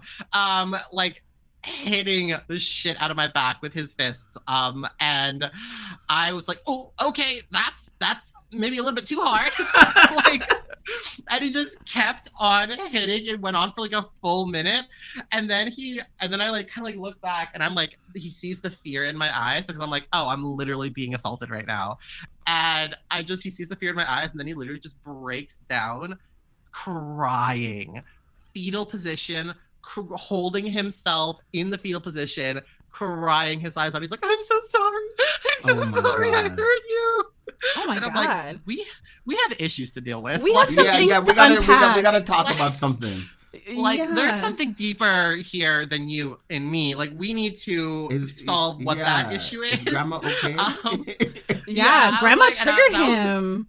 Yeah, that's when I realized. I was like, okay, this guy, we're gonna just keep doing vanilla. We're gonna find other ways to get me turned on. We're gonna, like, let's do something public. Let's do something with, like, a friend. Like, let's not touch that part of BDSM of any kind. Yeah. But so Charles, if you have any issues that you need to resolve, maybe you should take it easy with the BDSM. We don't want to have a repeat of what happened to Jazmine. No. Yeah, you don't. That being said, like, also just don't be afraid though to talk to your partner and be like, look, I really feel like I'm not pulling my weight in the bedroom. I want to be, I want to satisfy your kinks, and be like, well, what is it that you really want from me? Like, give me a scenario, instruct me on how to do it, and then we'll do it, and you just guide me along. Communication is really key, especially when in the BDSM community, they really push for communication. And for newbies and beginners, like, it's not a bad idea to, like, go look up instructional videos, go look up articles. Mm-hmm. There's TikTokers who talk about BDSM. There's OnlyFans accounts where they literally just instruct you on BDSM tactics and, like, what you can do in the bedroom and how to do it in a safe and fun way. But yeah, I mean, it just depends. If there's, like, leather, whips, chains, ropes, and things like that, be open to everything. And I guess also figure out, like, does Camilla want you to be more of the dom, or is it her that she wants to be the I was dom? gonna And then, say like, tie because he you didn't up? specify. He did not. So yeah, I agree with that. I think either way, whether you have to take the role of the dom or the sub, give it a try. Yeah. You don't have to jump into the things that you are uncomfortable with, but like, you know, start light and then work your way up. Because I feel like if you just jump into the deep end when you can't swim, you're gonna drown. Oh, but for if sure. you know, wade in the shallow end, have your little pool floaties on, like you can start to like it, and who knows. But yeah, I definitely say try it out, talk to your partner, and then everything else that Jazmine and Des said. Yeah. Yeah. And I'll always have a safe word. Because, Yes. yeah, I had one boyfriend who was like, I want you to tie me up tight, like starfish on the bed. And then I want you to jack me off till I come, but then don't stop jerking me off. Just keep going. I want to see what happens. And we did that. No safe I word? knew that it was going to... It's going to be bad. Well, we didn't do the safe word. That was actually really dumb. But I knew that it was going to be a visceral reaction, so I tied this man down tight. Because, like, Des, you know, when you, like, come and you just keep going... Your start, body. Like, yeah, and this guy was under the impression that there was like some like secret magic button that just like unlocks when you keep on going and like, you know, have the most amazing orgasm, like a double orgasm, something crazy. So we did this. He comes, I keep going. He is actually screaming, top of his lungs, entire body convulsing. Kept on going. He's like, please no, please stop, like literally crying, like begging me. About a minute later, I don't know what happened. It was another orgasm, but every fluid in his lower half just like escaped. Like it was like pee, it was cum, it was pre-cum. It all just like, it was as like the most aggressive stream you've ever seen in your life. Literally hit the fucking ceiling. Damn. And I'm just like, oh, what the fuck? Okay, take off. Like it was so bad. But apparently, yeah, he was like, that was the most insane orgasm in my life. That was also the most uncomfortable and painful experience of my life. Yeah. I'm like, so are we doing that again? He's like, no. But now I kind of, sadly, thanks to that experience, I so want to do that again. It was something about him being so vocal and being in so much like discomfort and agony that like I was like, oh, I'm kind of turned on by this. I kind of like this. Anytime I think of like a huge like eruption of like an orgasm, I think of the time that you said that you were masturbating, you were laying on your back and you came on your own face. On my face. Yeah, that's what I think about. Yeah. I don't know why. Yeah, that happens. That I've had one too many guys who squirt so hard that I'm like, that could have hit the ceiling, bro. Like, yeah. But I'm like, it's the guys who like edge that do that though. It's like, if you're going at it for a while, if you've edged for anything longer than 20 minutes, that's going to be a stream. That makes sense. It's going to be a river. That's my... But you weren't purposely edging, though. No, you I just wasn't. take a while. Yeah. Right. But if that's normal to you, then like... Yeah, because when I want to come, whatever I'm watching, what porno I'm watching, or whatever I'm imagining, it needs to be amazing. I can't be like, okay, I'm going to come. And then the video's winding down and I'm like, oh yeah, I'm coming. No. I want it to be like at the peak of the video.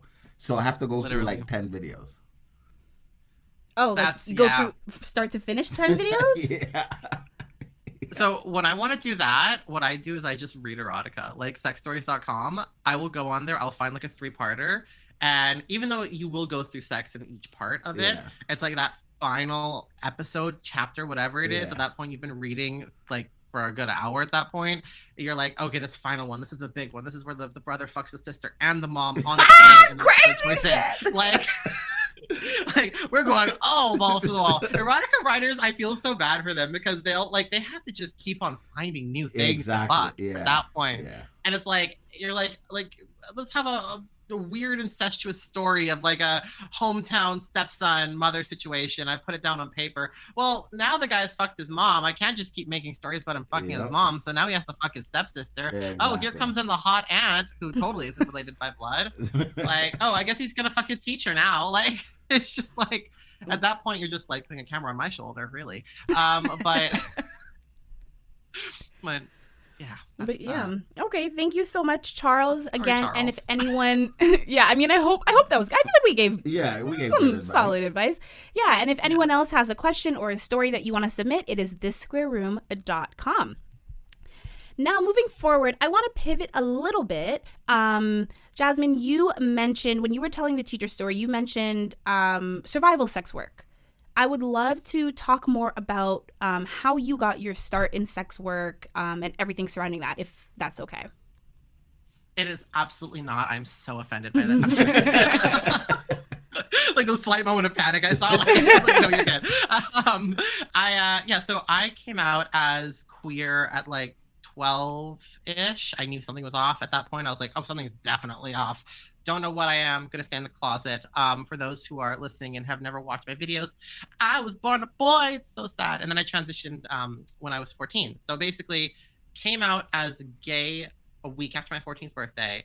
My mom kicked me out and was like, no, I'm not going to have a gay son, go live on the streets.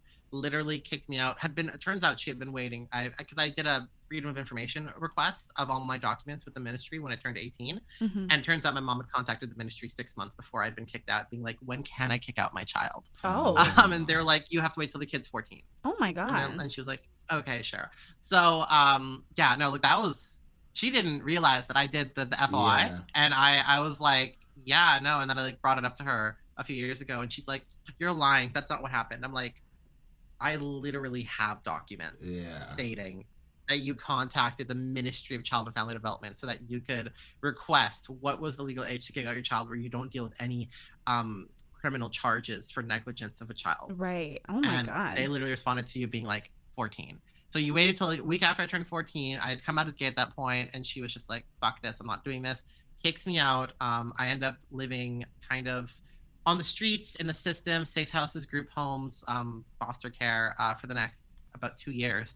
But it was during that first few months of being in safe houses at 14 where I really connected with the queer community in Vancouver because they were like my only support system at that point. Mm-hmm. And it was, I just kind of gone by as like gay / cross-dresser or whatever. I just felt more comfortable being feminine. And then one day somebody was like, well, are you just trans or something? And I'm like, trans? The fuck is a trans? Transit? Transmission? Like I've heard the word tranny used in a car like my entire childhood. I heard that word. And they're like, no, trans. And then somebody like gave me this book. It was like the ABCs of LGBT or something like that. And it had a definition for all these different sexualities and gender identities. And when I read the transgender one, it was like a perfect description of who I was. And I was like, oh, okay, so that's me. We got to get the shit going because the boy body's coming in.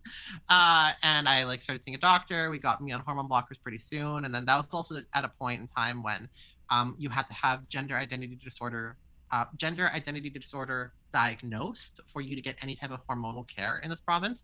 It was fully legal and I will always encourage this to any of the, if there is conservative people who listen to this who don't understand the whole LGBT thing, there is absolutely no permanent damage from a child going on hormone blockers. Just to allow them to figure out and solidify, are they actually trans? Are they just having a moment of like gender euphoria or dysphoria? They don't know what they are, but they put me on hormone blockers immediately because they were like, okay, we understand that you are very adamant on believing this is this.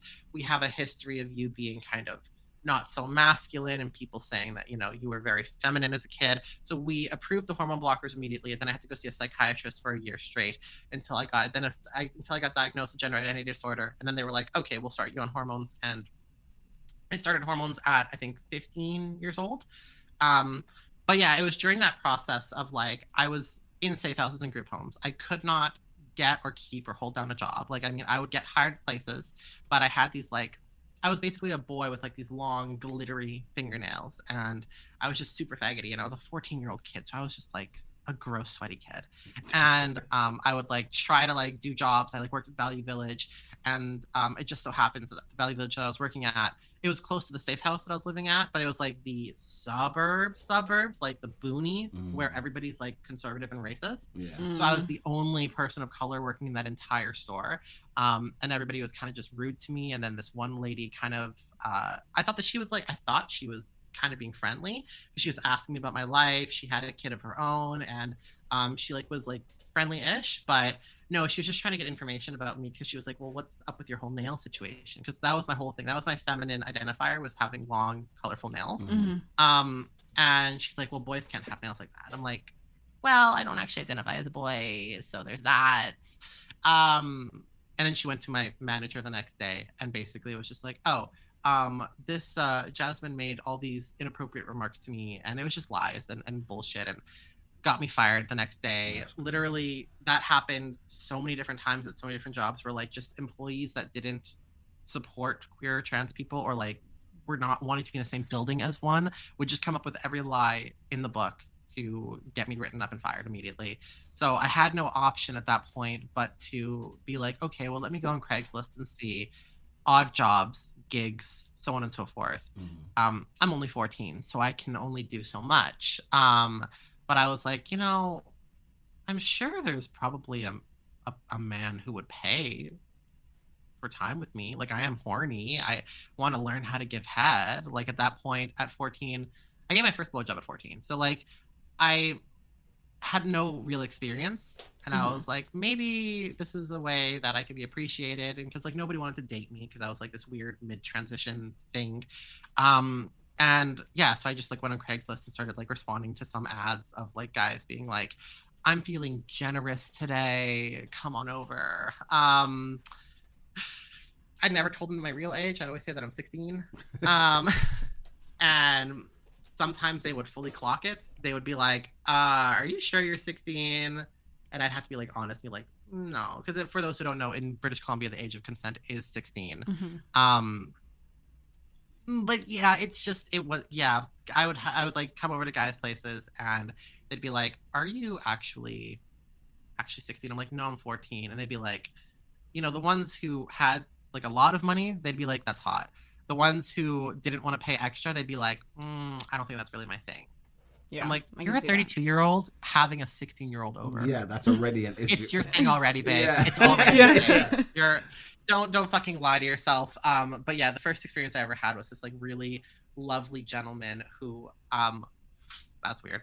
Lovely I should not have said that. But he lived in downtown Vancouver. I still like go by his apartment sometimes and I'm like, I wonder if he still lives here. Like but he had a like I think it was like sub penthouse apartment in downtown, 2-bedroom, 2-bath, really nice place.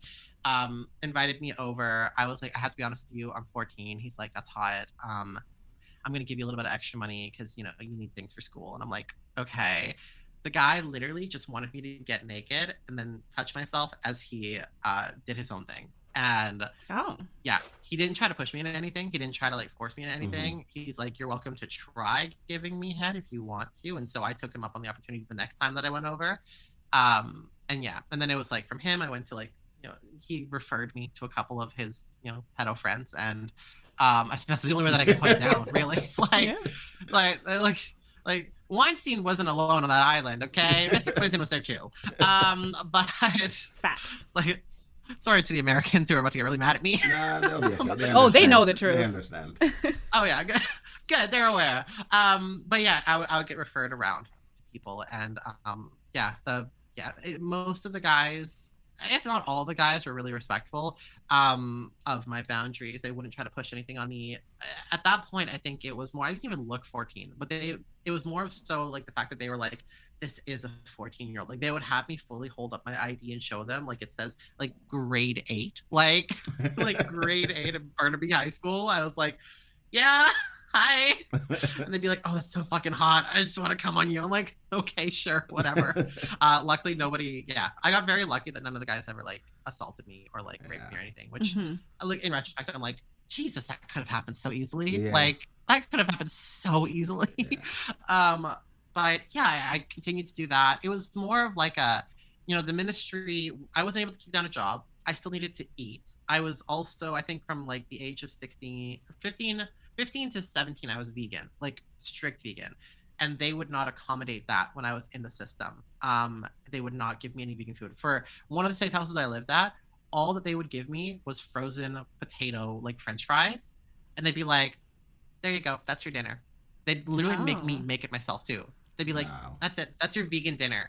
And I literally lost like 35 pounds in a summer because that's all that I was eating was potato chips and like the odd random item I could afford at a store. Oh my God. But also like they don't give you any money to buy like feminized things. Like they weren't giving me any girls' clothes in the system. When I'd ask for like new clothes, they'd be like, okay, well, you're going to get boy clothes.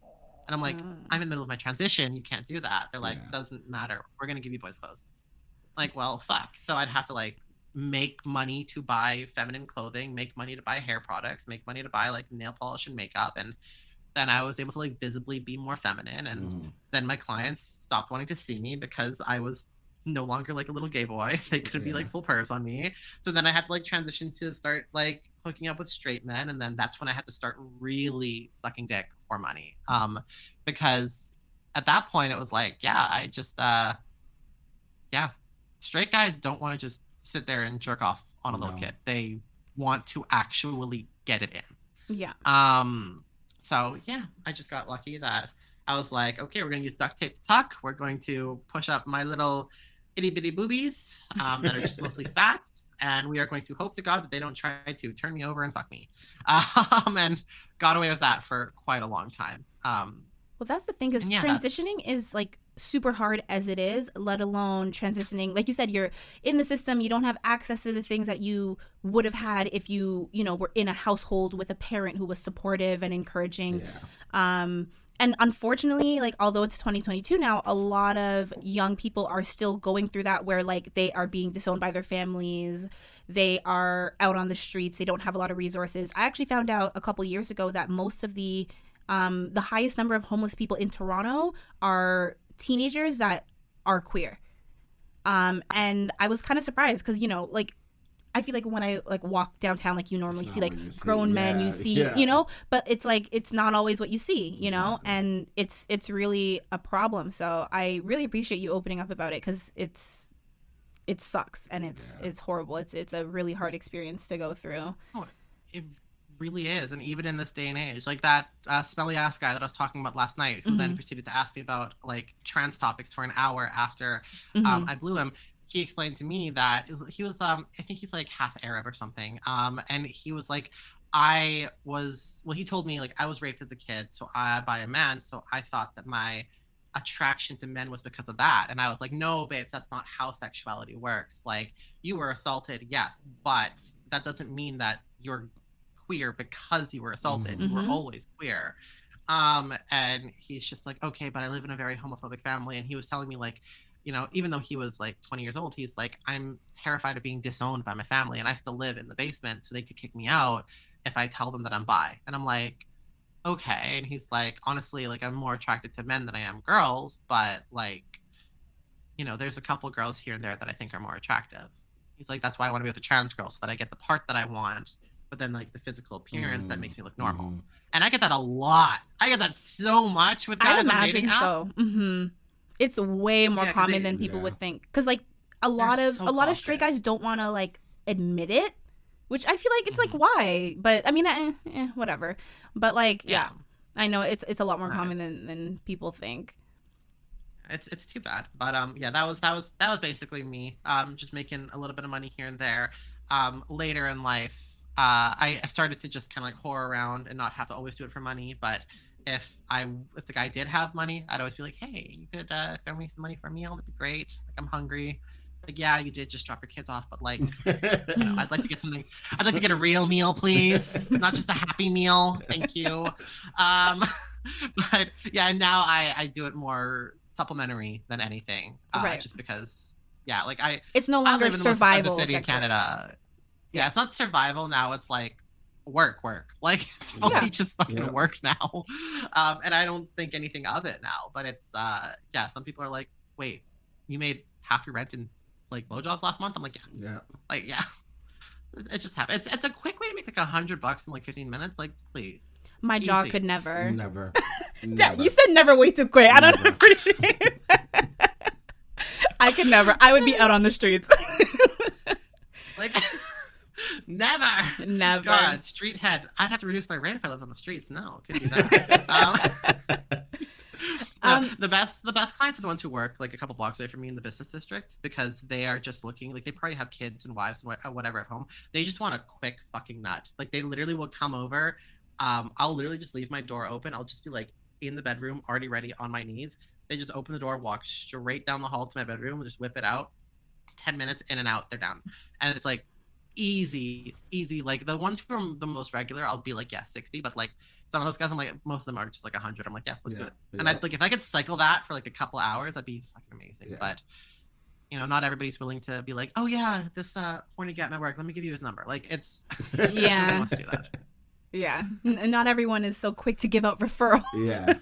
Yeah, sadly, this is a referral-based business. Yeah, and I hate the app. I hate the websites. I hate going on Leolist and having to like put up an ad, because then, you know, I'm looking at ads and I'm like, oh, I know that guy, I know that guy, I know that girl, I know that girl. Like, it's always weird to be like, oh, there's my friends. They have their competitors on this app with me. Great. You're charging what? Okay, let me change mine.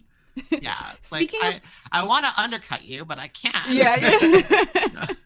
You're like, okay, I'll play fair. But yeah, speaking of some of your friends, you mentioned quite a few times online, and I think earlier in the podcast, you mentioned Doll Dash, which is something that you offer to your friends. Do you want to explain like why that started and why it's so necessary for you to be doing that? Yeah, so Doll Dash, the whole idea behind it is that it is a queer run rideshare service for queer people. And it spawned because one of my really good friends, a drag artist here in Vancouver, whose name I'm not going to give because then everybody's going to search it up and she's going to get banned, because her entire drag persona is just big titties, fake titties, just smacking them all over the place. But she walks out on the street and she looks like a 7-foot-tall sex doll. Like literally, that is her drag persona. And so many times she has had just Uber drivers show up and then just drive away. So she explained to me, like one time I was supposed to meet her at a club before a gig, and she arrived 35 minutes early, which is unheard of for a drag queen. Like they are they are worse than brown lady. Notoriously late. They are literally like I'll show up 25 minutes past call time. The show starts in 3 minutes. I'm here. It's fine. But showed up 30 minutes early. I'm like, what the fuck are you doing here so early? She's like, oh my God, it was wild. The first Uber that I ordered actually accepted me. And I'm like, what the fuck do you mean by that? First Uber, yeah. Literally. And I'm like, what are you talking about? And she's just like, yeah, no, it's I usually order like 5 Ubers before one finally agrees to pick me up, because the guys pull up and they're like, I don't want that thing in my car. I'm like, this is absolutely obscene. So I'm like, okay, well, next time you need a ride, just call me. And you know, she was like, how much do you cost? I'm like, I'll just charge the same as Uber, honestly. Yeah. She's like, okay, sure. And then that spawned for me doing rides for that one person to like 5 other divas. Next thing I know, everybody's like, Doll Dash, and people are calling me for rides here and there, and it's fun. And I'm making more friends. And yeah, it's very necessary, because it didn't occur to me that even drag, or like not just queer people. Like I knew that I got the odd look here and there if I got into an Uber, like in Toronto, if I would get into an Uber and I would look like just a little bit not passing, if I just like looked a little bit messy after like a hookup or something, and I'd get in the Uber and the guy would just be looking at me with like my makeup just kind of smeared across my face, my hair looking messy, like half a tit out, like the Uber drivers would just be like, the fuck are you, right? And I never felt fully safe in Ubers and cabs, especially when I was earlier on in my transition. And when I was fully glammed up for an event, like, oh no, you're not catching me in one of those things. I would like sit there and seek out any friend that had a car, because I'm like, I'm not getting in an Uber in full drag. No, not gonna happen. Yeah. But all of my friends, like nobody talked about it so publicly at all in this community. But Uber drivers consistently were just driving away from drag artists who are sitting on the corner of the street with their like luggage ready, their bags are in their hand, they're all fully made up, they look gorgeous. But you know, a lot of Uber and cab drivers are like brown guys who have very archaic religious views that are not accepted in this country, to be quite honest. Yeah. If you cannot do your fucking job, the bare minimum, your job is to get somebody from point A to point B. Regardless, why the fuck does it matter? Shouldn't matter what they look like. Yeah. Like a sex doll, right? Like, so long as they're fully clothed and like, you know, they're not trying to like do anything bad to you and you're not trying to do anything bad to them, it shouldn't be an issue. But yeah, Doll Dash spawned out of just pure necessity for these drag artists to get to their gigs on time. And then I started offering Doll Dash Pool, which is where for things like brunch events or like larger shows, I would just like go and pick up each queen at their house, then take them straight to the event, take them home afterwards. And now it's kind of become this like side business that I run on the nights. Picking up the dolls, divas, getting them everywhere that they need to be. Sometimes I get Drag Race royalty, like people from Canada's Drag Race, US Drag Race are in my car, and I'm like, nice. I'll look at them and I'll be like, Jesus fucking Christ. Like the other day I had Kendall Jenner in my car, and nice. I was just like, yeah, she was like runner up on Canada's Drag Race season 2. Season 2, yeah. Yeah, and I was just like she was in full drag, and I like looked at her and I was just like, wow, I got Beyonce in my car right now. I'm like, she's just like, well, thank you. Like, I think she's gonna be on the Canada versus the World, right? Yeah, she is on Canada versus the World. She looks so good in her outfit. I am obsessed. I drove her to her photo shoot the other day with that outfit on. I was like, nice. Oh my god, like this is amazing. And yeah, no, I love her. She's like, and it's so funny. It's just so crazy to me to like meet these people who are like, they're not celebrities, they're gay celebrities, if anything, but they are just people that I've seen on TV and I've like known for like years. It's and, like, cool, like, shit, this person's in my car. Especially when you meet them and they're like amazing in real life, you know? Yeah. Oh yeah. Like I say that. I always say that about like if you watch season 1 of Drag Race, Lemon, she's actually a friend of mine now. Like I literally she took a chance on me. She got a couple doll dashes from me while she was in Vancouver, and then we just like chatted, and now we just like message. And I'm like, I love her drag. She seems really great. Yeah. Yeah, she's surprisingly sweet. I always thought that she was like a shady, cunty little bitch. She's not. She's actually sweet. Like one of the nicest people I've ever met. And I'm like, bitch, this is not your public persona one bit. She's like, I know, and it works. Because people show up at the shows thinking that I'm gonna have like tea or drama, and it's like, no. I'm just here to dance and twirl and show off my little puppy. Like that's really it. But yeah, Doll Dash has been such a fun experience for the last almost a year now. We're coming up on a year of Doll Dash, which is crazy to me. Nice. I've given, I think, just shy of like 800 rides now, which is nice, mind blowing. By the time that we hit Christmas, it'll be 1,000. Yeah, for sure. That's crazy, but I really love that you are trying to support the LGBT, just the queer community in general. I know it's, you know, like you said, we've spoken about your struggles and your journey over the years, and I think, you know, sometimes I feel like people, when they've been through so much themselves, they're like, I don't have time to help out anyone else. And not in a mean way, but they're just like, I'm tired, you know? But I love that you still spread the love and support your community, especially for something that, like you said, a lot of people wouldn't have thought that it was such a problem, but it is. And you have created a solution, at least for some people. I mean, I wish there were more of you, more doll dashers out there, but you know, I think that's really cool. That's why I was like, we have to talk about it because I love it. The Toronto girls on occasion will message me and be like, when are you going to come to Toronto? I'm like, no, you can rent me out. You can rent literally though, like you rent the car and give me the hotel room. I will just do the driving nonstop. Yeah. Like I don't mind. Like I tell all of my East Coast divas the same thing. I'm like, if you need a driver, that's like a $30 flight on Flair, baby. I'll take it. Like you just accommodate me, feed me, and I'll do it. I'll just drive you to all 15 gigs that you have. And Toronto drag is fucking insane, y'all. It's called we call it marathon drag, where the entertainers on stage and they just go like back to back, like 5 songs in a row, 15-minute, 20-minute sets on stage, and they're just dancing, lip syncing, doing all of their moves, and I'm sitting there like, no, we don't. In Vancouver, it is like a 4-minute song. Maybe they'll do a mix and it'll be like a 7-minute song in total, but like. No. Oh, is that how it mostly is? Yeah, in Vancouver, it's like, a drag artist will do 2 different songs, one at the beginning of the show, one in the second half of the show, and they don't do those massive long Toronto style, like a 9-minute long mixes or like 4 songs in a row back to back. Like we just don't do that. We don't have the stamina for that here, and we get paid more too. So it's like we don't have to put that much effort in. But yeah, Toronto's just weird. I've had a chance to be to a couple of the, like, what is it, Bloor Street? Like a couple of their clubs. What's it called? What's your gay district? Queen Street. No, Church. It is Queen. Church. It's you're Church. You're just chiming in on every, like, Queen. No, Bloor. When you said Queen, I was like, no, Queen? Church. No, Church. Church Street, right.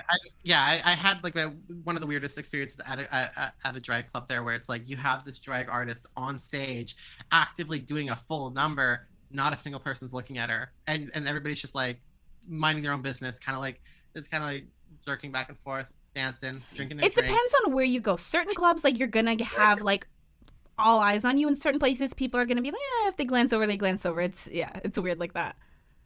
Yeah, it's like that's the difference between the girls that are gonna get on Canada's Drag Race and the girls that are on, they're Well, yeah, on definitely.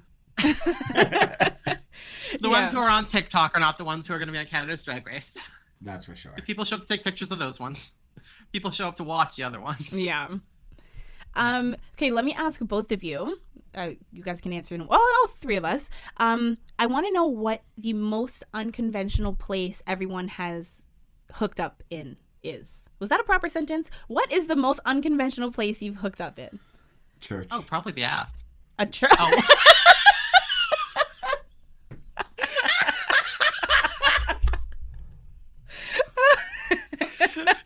That got me so off guard. Yep. That's all I got for you. Did I hear you right? Did you say church? Yeah. You hooked up in church? Yeah. Wait, I might know this. You might. You were like, you were super young, right? I was super young. Okay, yep. tell a story. For me, so I started having sex when I was 12, 13. And from there, it was like anytime, any place, I don't care. Movie theaters, people in the movie theater, I don't care. I'm not ashamed. If you're not ashamed, I don't care. I could never. I'd be so like shy and like self-conscious and be like, oh my God, people can see me. Like, I remember like being in like high school and stuff and people were like, oh, like so-and-so got a hand job in the back of the theater. And I was like, but like, were you guys the only ones there? Like, no, people were around. I'm like, I could never. I would be so like, no. At first, I kind of was, but then I was hooking up with this girl. And she was like, I don't know none of these people. I will never see them again. And if I do, I won't even notice. From she said that, it changed my whole world. I don't care. It doesn't matter where. So we're at church and we've been kind of watching each other and we've hooked up before. So we were going to go outside, but it was cold outside. So there's a back room and then there's a room in the back room that we're not supposed to go in that stays locked. It happened to be open. So I pulled up the door so it seems closed. And I tell her that it's open, and I tell her, I'm going to go there first. Meet me there in 15 minutes. Okay, she came in, we closed the door, and we found out there was a room in that room. Oh, it was over after that. Over. They had to lock out, they had to do a lot of stuff once they realized we were going in there. Because I think my stepdad came looking for me, and I heard somebody say, oh, I think I saw him go that way. And then I heard him pulling on the door. Meanwhile, I'm deep in vagina. And I have to, we're not moving a muscle. And I was just hoping they would. Not the binoculars. I had to hope they didn't get the key to unlock the door because it would have been over after that. But we waited a while and then I went out first and then she came out eventually. But it was good. I'll do it again at this big age. I don't care. Anytime, anywhere. Of course you do it again. Of course. Of course. I don't care. Jazmine, what's yours? Okay, so I don't know if I'll ever make a video about this because it's so personal, but also so fucked up. But I was thinking about this and I'm like, okay, most unconventional place in the middle of a Lowe's. I'm sorry, no. The middle is the problem, not the Lowe's. The middle, in the middle is the problem. Actually, yeah, sorry. I'm focusing on the wrong things here. I'm like, Lowe's, but you're right, Des. Yeah. You're right. My apologies. Jazmine, what? Oh, okay. I just started dating a trans guy. So pre-op trans guy, I mean, not post-op, he's not going to still have a dick, but a trans guy who had a vaginas and I was in a fussy eating mood for a couple months there. We were fresh into our relationship. We went to Lowe's. For those who don't know what a Lowe's is, it's like a Home Depot. Huge warehouse, the biggest one that we have in BC is what I found out. And it has 50 fucking aisles, a million fucking employees. We go there with his mom. She's in the kitchen cabinet section, flirting up some stupid employee, trying to get a discount. Ma'am, it's a Lowe's. You're not going to work here. But me and him are walking down the aisles, just kind of minding our own business, and I'm horny as fuck, like I always am. And we go through this one aisle that has carpets in it. And the carpet section has two different styles of carpets on display. There's the ones that are hung up, and the entire carpet is hung, and then you kind of just swipe kind of like pages on a book. You can go through them and look at the carpets. And then there's the carpets that are rolled up. And the way that they had them set up in that one was they had them rolled up and in this like metal barricade. It was just like one metal bar in the middle, one metal bar on the bottom, and like they were all standing upright like they were cigarettes in a cigarette box. And as we're walking by these rolled up carpets, I'm like, I wonder if that's hollow behind that, if it's just like a wall of carpets, because you can kind of see through them, and I couldn't really see anything behind it. So I was like, is there just like a little like a 4x2 space in the middle of this aisle, just barely hidden by some carpets covered in plastic? And I like move the carpets aside, and I'm like, oh yeah, it's hollow back here. And then I'm like, yeah, you should totally jump in here. My boyfriend was like, okay, sure. He gets in there, and then I jump in there, and then we close ourselves off, like, you know, kids hiding in like the aisle at like at a department store when they're kids, just like that. And I'm like, well, I can kind of see out into the aisle, and if you were in the aisle, you can kind of see into me. And I'm like, fuck it. And I literally just ripped his pants down and ate him out right there. Like he was standing. Wild. He was just short enough that like the carpets were a little bit taller than him. Yeah. So like he was only 5'4". So I was like on my knees, and it was audible. You can like it's not like it's dry. Yep. Like bro was getting wet. Like I was like okay, but yeah, like he only lasted like 2 minutes. I was like, we are doing this now. Like, that glitter dick, I'm getting it off. And the entire time I'm just thinking like, holy shit. Like I am fully exposed if somebody walks by here, or if somebody even so much as moves one of those carpets, or one of the carpets slides because they're plastic on linoleum. I'm like, oh, I'm fucked. It's all over. It's all over. Like somebody's gonna walk by, they're just gonna see me giving head to a dickless man. Like, okay. But what if his mom came to like look for you guys? That's also like when you said his mom was there. You don't think about those things in the moment. No. 2 p.m. You guys don't. I do. See, that's the thing with me, because like my story, like I don't even want to share after you guys shared yours, because mine is lame, because mine is in a car. And yours is gonna be like in the kitchen. No, mine was in a car in the front seat though, so like if that like spices it up, but like I know. I'm sorry. Okay. I'm sorry. I'm not bold enough to be in the middle of a Lowe's. Okay. I literally like just made a stank face. I'm like in the front seat. She gave me a look. She gave me a look like, bitch. Okay, whatever. Like, next time, just put him in the trunk. Do it like that. Spice it up a bit. I know. See, yeah, you're right. But like, I don't know. I feel like with me, I'm always like. Wait, was it sex or just head? It was sex. Oh, okay. Yeah. Okay. So like he was in the driver's seat, and then I like straddled. Oh. Yeah, so like it's different than your like ass didn't hit that horn? I don't think so. I feel like it actually probably did, but you have to like push the seat back as far as it can go, you know? Okay. Yeah. I mean, that's a tight space. It is a tight space. That's like, you know, like that's a tight space for him to be going in a tight space. I'm just saying. Well, no, in that position, like it's me, the person on top is doing all the work. So, but yeah, no, I don't have any like wild spots. There's definitely places that I would like in theory, but like I know myself, and I know I'm gonna be like, is someone gonna walk in? Can someone hear me? Can someone see me? And I feel like being in my head takes me out of it. So it's just like, but you know. That's why you don't think about it. You just do it.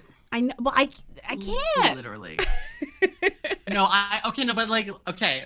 Fully last night though, in the lobby of my apartment building, I figured out the blind spot for the security cameras. Nice. And I was just like, how'd you figure that out? Like you could see the cameras? The night security guard left the desk to go get himself something. I get his lunch break, but he didn't lock up the security desk. So I looked at all the security cameras and I like flicked through all of them. And you kind of figure out where's what. Yeah.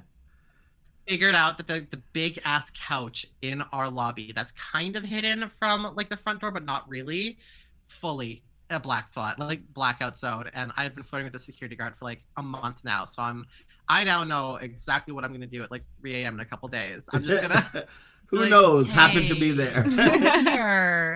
No, it's there's a blind spot. Yeah, here's my tits. Like, you know, just like see what I can get from this man in the middle of the night, just in public. Because that to me, that's hot. Like, public is hot, terrifying, and super risky, but hot. And it's one of my favorite things is living in a building where my bedroom has floor-to-ceiling windows, and they fully just look out into the downtown of Vancouver. So I am always that's why I have these hunting binoculars, is because there's a hotel across the road from me where everybody just leaves their like blinds fully open, and I'm just looking constantly, watching people have sex. And I know that if I have the lights on in my bedroom, it backlights me, so it's just shadows. So sometimes when I'm really fucking horny, I will give a guy head, and I'll purposely make sure that he sits on the side of the bed that's closest to the window, and then I get in front of him and I just get on my knees, and he literally, like, there's people, the guys will literally be like, there's somebody watching us. I'm like, good, there better be. I'm not doing this for no reason. I didn't position you here for nothing. To them, they're just seeing a backlit guy getting like a head. Yeah. But to me, I'm like, well, my windows are, like, I'm smart enough to know, like, my windows are blacked out, reflective. So during the day, nobody can see what I look like. They just see like my silhouette at night. Yeah. And all these different men that I bring over. It's so fucking funny. But yeah, with the backlighting, that's kind of hot. I'm not gonna lie. Literally, like, I just put on my little sex show, and then I get to watch everybody have their own. My favorite part is like the people who like get up in the morning and they just like forget the windows are open, and they're just walking around. Like the guys who like are sporting the biggest like morning woods, they'll come up straight up to the window and just like look out, sipping their cup of tea, and I'm just like, whip it out. Whip it out. I need content for the close friend story on Instagram, please. Like, I literally have 2 close friend stories. There's the ones where I'm like, okay, nudity coming, and everybody's like, yeah, that's the one that I like. Yep. And I'm just showing videos. Like, I've put my camera up to the binoculars, and then I'm like just zooming in on somebody having sex. We had a big scandal last week of watching this one guy who was alone in his hotel room, chronically masturbating for 3 days straight. Literally every 45 to an hour, the dude was jacking off. That's crazy. And were you in Vancouver last week, Des? Shut up. Literally on day 3, I'm like, wait, is somebody else in the room with him? Bro was having a threesome with 2 guys.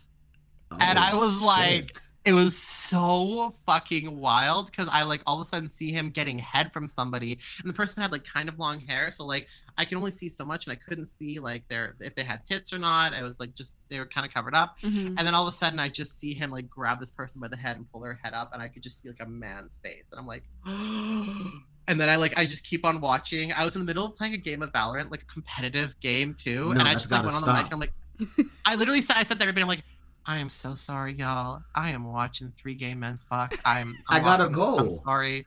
I have to. Yeah. I'll keep moving the character around so that it shows that I'm online and I don't get penalized. But you guys can report me. It's fine. Goodbye. I'm like sitting here, fully like every 2 minutes, I'm doing another close friend story, zoomed in, and everybody is freaking out, messaging me like, "Oh my god, he's getting head. He's finally getting head. He's not just jacking off." And then he pulls up his camera and he starts recording it, and then all of a sudden you see the guy who's giving him head just start getting plowed from behind, and I'm like, "What the fuck is happening?" And then they switch positions, and it's just me screaming, "It's a threesome!" This is so much fun. I live, and I was the entire time, that entire weekend, I'd been looking for this guy on all the apps, like Grindr, Hinge, Bumble, Tinder. I was trying to find this man, because like I know exactly what location they're going to be away from me on Grindr. Yeah. I'm like 62 meters, you're at that hotel. And I could not find this guy for the life of me, and it sucks. And whenever guys are on Grindr in that hotel, sometimes they'll literally just be like, "Oh, I'm at the Fairmont." Like, that's all they're going to say in the Grindr profile. Like, "I have a room, come fuck me silly," or like, "Come here and I'll fuck you." And I'll always message those guys, and I'll be like, "Hey, so are you in one of the west-facing Stanley Park View rooms? Because if so, keep your blinds open." I will fully be like, "Please keep the blinds open. I'm a pervert. Thank you." And some of the guys are like, "Are you fucking kidding me?" And some of the guys are like, "Bet." Yeah, bet. No problem. I feel like I would totally watch people if I had the view and the windows that you do. Like, I mean, you can't not. Literally. I'm not a watch people, but I wouldn't mind people watching me. That I don't care about at all. You wouldn't be curious to like just like watch? No. Sometimes, no. No. Because watching makes me. Because when they know they're being watched, they go perform. They perform. They're like, that's me. I want to be the performer. Oh, okay. I am an actor. Oh my god. Such a loser.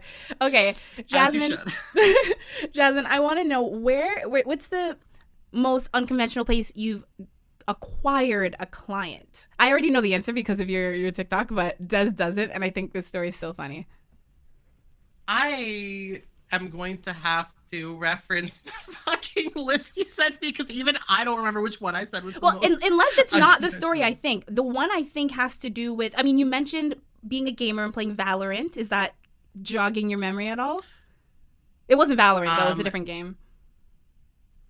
I am looking because I feel stupid. No, you don't know what I'm talking about? What? The Call of Duty guy? Oh. Was that not? The thing is, there's multiple of them. So, I have gotten multiple clients from video games. You play on local servers. Yeah. So, usually you're playing on a server, and for us, it's usually a server in Washington. So, but that means it's all the Canadians, like British Columbians, Albertans, Washingtonians, and the Oregon people will always play on the same server. Yeah. So yeah, I back in my Call of Duty days, I had a couple of different guys who I'd be like, oh, you live in Seattle? I live in Vancouver. You're very close. You should come by sometime and we could maybe do a little something, and they would turn into a client. Most recently though, I met a 36-year-old man on the game Valorant. He lives, I shit you not, 4 blocks from me. Oh shit. Oh. And I was a little surprised when I heard his voice in the game. I'm like, what the fuck is this old man in our game? and I'm like, that's my style. I'm gonna add him. I'm gonna play with him for the next couple hours. He'd be like, oh, fucking kids, your fucking Molly's taking me out. I just camping in fucking corners. You little bitches. And I'd be like, I like this guy. I want to have him on team. So added him, was talking to him. He explained to me that he recently got divorced from his wife of 22 years or something. He was with her for a while, and he's like, yeah, and it's because I have a video game addiction. I literally play video games 15 hours a day. And I'm like, Jesus. Do you make money from that? He's like, oh no, my parents died when I was young, and I was left with a really big insurance settlement, so I'm set for life. And I'm like, well, I would like to have set your for life. Life just from insurance? So his parents died because of they had a Buick and it had a malfunction in it that was known to the manufacturer. And so I guess something on the axle had snapped while they were on the highway. Father died immediately because they were going 120 kilometers per hour. Axle snaps, veers right off into oncoming traffic, gets hit by a semi, parents dead on impact, whatever. And it was really traumatic, but their life insurance policy was not only 10 million for their child, but on top of that, there was the settlement that the lawsuit brought up. Right, yeah. And that was an additional, because it was a literal 12-year-old boy, lost both of his parents. I think they paid him out something $5-6 million. It was crazy. He was yeah, no, and it all went into these investment portfolios and these savings and bond accounts. And so and he was by the time that I was 18, I had something close to $14-15 million at that point. And I'm like, oh, and he's like, yeah, and I was smart enough that my aunt raised me and explained to me how money works. And we set it up so that for the next, until I got married, I would get just a lump $150K a year to live off of. And I would just make that work. And whatever was left over at the end of the year, I could just keep it. I wouldn't have to return it. I could just save it if I wanted to buy something, if I wanted to, do whatever I want, if I wanted to invest it, gamble it away. Nice. He's like, so I found that I liked playing video games and I would buy things in those video games. And so he's one of those guys who will spend $5,000-6,000 on in-app purchases, in-game purchases. To me. Yeah, literally. And it's because of people like him that Valorant now has a $10,000 spending cap on the game. Oh. And yeah, it's fucking insane to me. That is insane. But yeah, and I was talking to him man, I wish I had that fucking life. I'm sitting here playing video games, but I should be working because I gotta make rent. My rent is a lot. And he's just well, yeah. And I eventually I explained to him at one point I had to we were playing a game, talking, and I got a text message, and I'm like, oh, I have to go. He's like, really? It's 3:00 in the morning. What the fuck are you doing? And I'm like, oh, somebody called me, a friend. They need me. I just have to go. I didn't want to tell him oh, hey, one of my sex work clients wants a blowjob right now because he just finished partying on the party street, Granville Street in Vancouver. He just got out of the club and he just wants to drop a load on me. Literally could not say that And I was like, yeah, just a friend needs to see me really quickly. I'll be back in like 20 minutes. And he's like, okay. I come back literally 20 minutes later. And he's just like, okay, you got to explain what the fuck's going on. And I'm like, you're going to judge me. He's like, I'm not going to judge you. And then I explained to him. And he's like, oh, I didn't realize that you did that. And I'm like, yeah, I mean, I need to do it to make money, to get by right now. I'm not making enough for my delivery company. I'm not making enough from DollDash to do this. So I need to, supplement that. He's like, well, maybe you should stop by sometime. And I'm like, really? And he's like, yeah, stop by. And literally, I'm like, well, name a time and day, babe, because I will come over. And he's like, right here, right now. And I'm like, send the address. And I literally still had the kids from my client swimming in my throat. And I am walking over to this man's house, high out of my mind, might I add, because it was the middle of the fucking night, and I wasn't supposed to be on DollDash that night, so I'm like, I'm getting stoned. Yep. And I'm just like, and it's a 4-block walk, but it feels like it took me 25 minutes. And I get to his place, he's just like, wow, you're hot. I'm like, we don't have to lie. But sure, let's get to this. And he's like, no, you don't get it. And he shows me a picture of his ex-wife was literally a chubby brown girl. And I'm like, oh, so you like them thickums. Okay, cool. Never told him, but I never told him that I was trans though. So that was the thing, is that I just assumed that he might have clocked it from the voice, or something. I sent him my TikTok. So he had seen an episode or two of Jazmine F Cks, but this guy was like what you would expect from a 40-something-year-old man who plays video games all day. He was chubby, he had a micro dick, it was gross. I was like, oh, this ain't it. Yeah, that's a lie. It wasn't. I've been with micro dicks. He had about a 3 to 3.5, 4-incher. And it was no. I mean, I put meatballs in my mouth bigger than that. And it's it wasn't even a Twinkie. I'm sorry, it was a Tic Tac.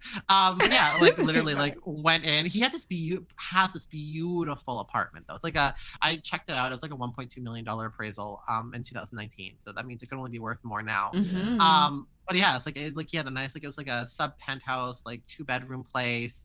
But it wasn't just a 2-bedroom. It had a den, and it had a balcony that had a little fire pit on it. I was like, oh shit, this is one of those nice apartment buildings. Yeah. And I just literally, just went to his bedroom, 1,000 fucking count Egyptian cotton sheets, and I could tell because the second I touched it, I was like, this is butter. This is feels like butter. And he literally was just like, oh, I have a couple more of those, unopened, brand new. Do you want one? I'm like, I would rather the cash, but if you want to tip me with that, be my guest. Yeah, you're I'm not going to say no. No, yeah. And he's like, sure. And so I started seeing him regularly for a few weeks. Literally, though, it got to the point where he had given me, I was doing 100 a session. He only lasted 15, 20 minutes. So it wasn't that bad at all. But he literally got a call from his financial advisor because he was sending out $100 e-transfer 3 times a week. And his financial advisor was like, you need to stop because you've sent this girl over $1,000 and it hasn't even been a month yet. Jesus. And I'm like, I take cash. I'm like, you can PayPal me. I'll trade. You want to trade? I don't know, a car. A car. I'm going to do this every day for the next year. Which the sad thing is that I fully, if he was yeah, I'll buy you a new car in exchange for, blowing me every day for the rest of the year, would have in a heartbeat. Yeah. In a fucking heartbeat. A brand new car? When you think about the value, I mean, yeah. I mean, but also with the amount of money that I could make if I got a actual SUV instead of a Corolla. Yeah. If I had an SUV, I could have all the drag queens with all of their huge ass fucking luggage from the airport. And I charge so much for airport rides because Uber is $80 from the airport back to Vancouver. I charge $50, $60 tops to get back here. Yeah. And then on top of that, I'm getting a tip because I'm giving them the time of their life, driving them through all the fun parts of the city before I get them to their homes. So yeah, I was like, I could do that. We could do that. Let's talk about it. I don't give a shit how much it costs, but I'll do that. And he's like, no, I'm sorry, I can't do this anymore. And I'm like, damn. He's like, unless you maybe want to put out a little bit more. And I was like, okay, well, my anal rate is $2,500. And he's like, anal? And I'm like, what else would I do? And he's like, well, I just fuck your pussy. And I'm like, oh, you thought. Yeah, I was like, you didn't watch the TikToks, did you, babes? And he's like, no. I'm like, but I'm pretty sure you also have the trans flag in your bio, no? Yeah. Oh, he probably didn't even know what that was. Exactly. Yeah. On Valorant, my player tag is literally the trans flag. So He doesn't like, know what that is. He probably doesn't even know what that there is a trans flag. No fucking clue. He doesn't. He's like, a trans? Are you trying to say trains? Like, literally, like, no, I just look like one. No, it's just, I'm horrible. I'm sorry. But no, I was like, no, babes, I'm trans. He's like, so you're a man? I'm like, not particularly. Technically, no. I was like, that's not really how that works. No. And I had to explain to him what being trans was, and I'm like, I am very close to getting the surgery. I just have to, make like $15,000 to $25,000. Not that that's needed for any sort of validation to be trans, but Yeah, and I mean, yeah. That being said, though, my life would be so much easier if I did have a vagina. Let's be honest. But yeah, he's just like, I'm not into that. I'm like, oh, I thought you knew. He's like, I think that you were deceiving me for the last month and just taking my money. And I'm like, no, I was a daycare. That's literally what I was. I was watching your children. Yeah, literally. Dropped your kids off. That was it. Carpool. Took care of them for you. And the only time you came back was to give me more. Like Doll Dash carpool, exactly. But yeah, he was so mad at me, and I was like, look, I'm sorry, I don't want to like stop this arrangement though, because this is good money. And he's like, no. I'm like, I'll cut the rate in half, babes. I'll do it in half. That's fine. For the amount of money that you spend $50 for 30 minutes of work, nah, it's good. Like really, the entire round trip to get to his place, blow him and come back was 30 minutes. And I'd always be like, I just made $100 for a 30-minute work, and I can go play video games for the next 3 hours, and it evens out. Yeah. And he was just like, no, I'm not doing that. But that was the weirdest client that I've definitely gotten, was through video games. But I mean, there's also just like the odd like random guy who you meet on the side of the street who is pissing in an alley, and then you're just like, hey, you're gonna whip it out, you might as well show me. It's already out. I mean, literally though, I do that. Every time that I drive past a semi-attractive guy who's pissing in a back alley, I will do that. I'll open my windows and be like, hey, you should show me.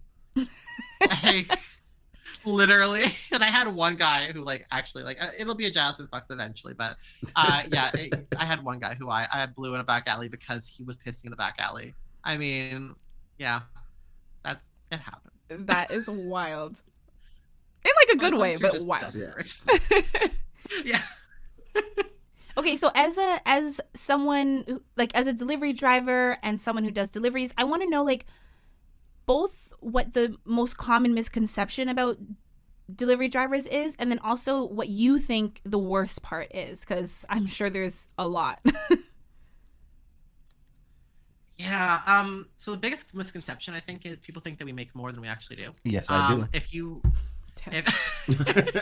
you are an Uber Eats or DoorDash driver, you are fully reliant on tips, because the base rate that Uber and DoorDash are paying you is anywhere from $2.40 to about $4, maybe $5.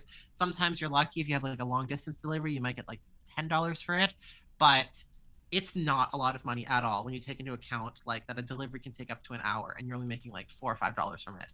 So I think people think that these companies are paying us hourly or paying us a very sizable base rate, but it's truly not. Mm-hmm. It's pennies. The reason why your delivery fee is 99 cents is because they're paying us $2.40 to do that delivery.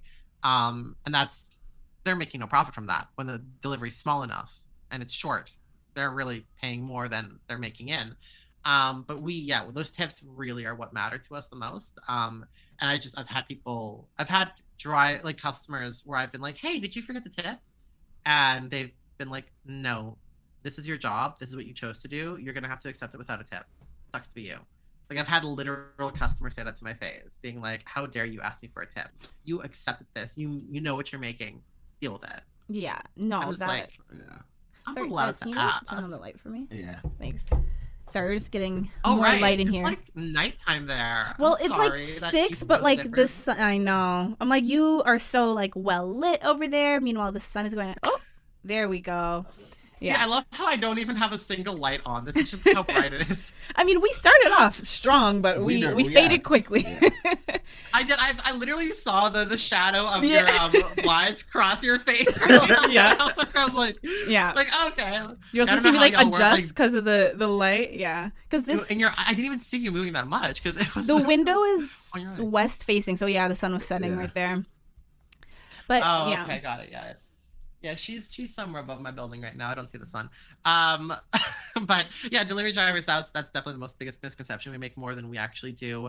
It doesn't help when TikTokers, even me, I'm guilty of this, will go on the app and be like, oh my God, I made like $40 for this delivery. It was so easy. It was so quick. I got paid $10. I think one of my most popular videos on my Jazmine Drives channel is the quickest delivery of my life, where I literally picked up McDonald's from the McDonald's drive-thru window and then handed it to the lady. Oh yeah, I saw that one. No way. Yeah.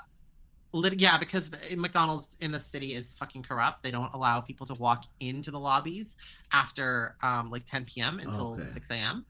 And they have these like little it's basically a whole anti-homeless thing where they don't want anybody coming in and lingering in their their rented places. And it's just it cuts out the need for having a 24-hour security guard, but you still have the same amount of staff on. Like you still have 5 people on, and you're still paying for all this space, and you're still paying for heating and AC. Just let the customers come in. But because you can't come in and pay, and they don't have any pay terminal at those windows, customers have no fucking option unless you have the McDonald's app on your phone, connected to your bank account or your credit card, your debit card, and you order through there for takeout, pickup. Yeah, then you're fucked. Otherwise, you're fucked. Shit. And so this lady only had like Uber Eats credits. So she literally had to set the delivery address as the address of the McDonald's. That's crazy. And she was just hoping that no delivery driver would get assigned to it. But, obviously a delivery driver is going to get assigned no matter what. Mm-hmm. And I just had to, for the formalities of it, had to stand there at the fucking window, take the food from the guy who works at McDonald's and hand it to her. And I was like, here you go. And she still tipped me.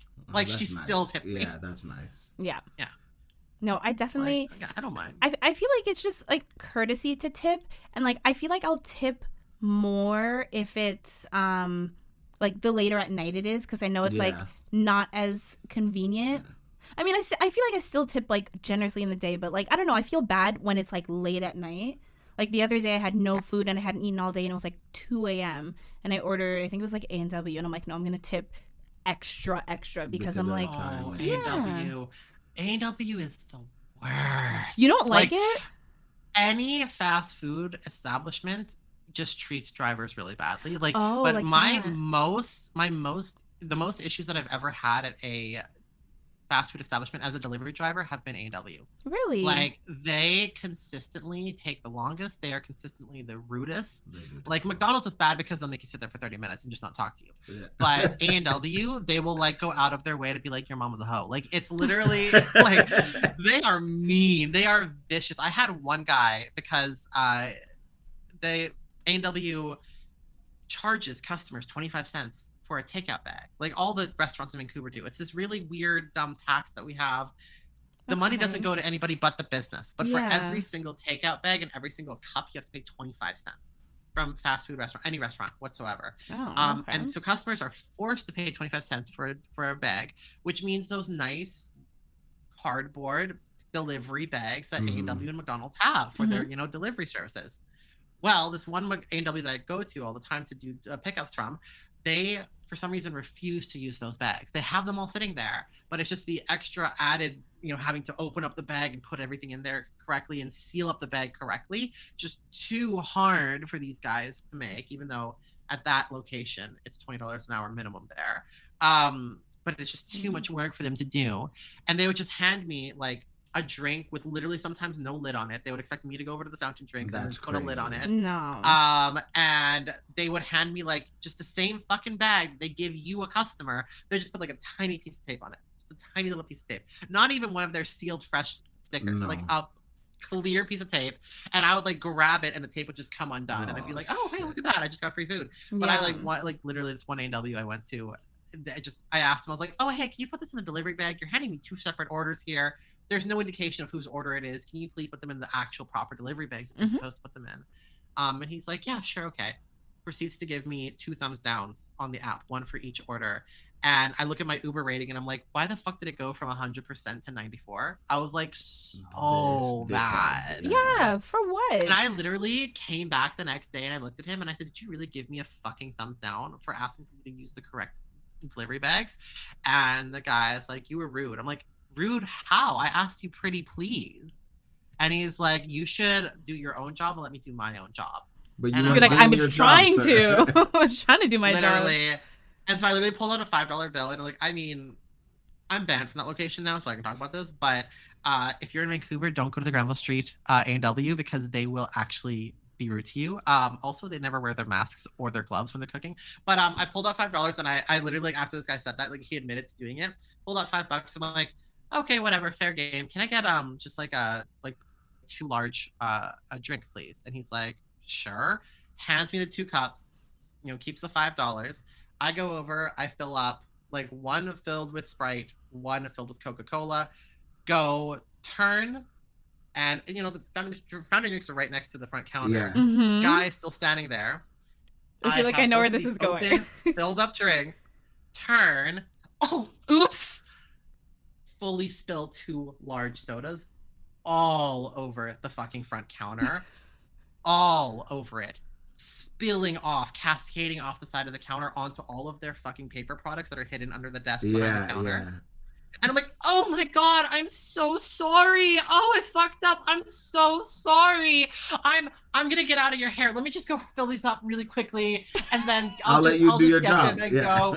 I did it a second time and I ran. I literally, I'm like, I'm so sorry. I just really need to go. I need to just get this drink. Oh my God, okay, I have the drinks. Oh, fucking hell, I did it again. Oh shit, I am so sorry. And this guy is screaming, get the fuck out of here, you fucking bitch, you fucking, like, he's screaming at me. I would have loved to see that. Oh yeah, and I literally just like, thumbs down. You're rude. You're being rude. And, like, just giving him the finger as I walk out, and people are literally like looking at me like I'm fucking insane. Like somebody was filming, and I was like, believe me, if you knew the context, this was completely justified. I'm like, because honestly, because your Uber rating, when you give your driver like a thumbs down rating, like that fucking affects their ability to do their job. Yeah. If your rating goes below 80%, they actually will kick you off the app entirely. Like below 80, wow. Yeah, it's bad. I mean, that being said, you'd have to have 20 people out of 100 deliveries say you were shit. Which probably means you might have been shit. Yeah, but it's sometimes you just get really unlucky. And there was, for the longest time, DoorDash didn't ask how was your driver and how was your delivery and how was your food. They would just ask, or they would, instead of separating that, they would just ask, please rate your delivery from 1 to 5. Mm-hmm. What it was literally just you rating your driver's ability to do their job. Because they used the term delivery, people assume that it was just one collective thing, being like, oh, the delivery driver, the food, the whatever, and you're gonna pinpoint whatever matters the most to you. Yeah. Not realizing you were directly, affecting your driver. Yeah. Like, no, I love when they separate the bag.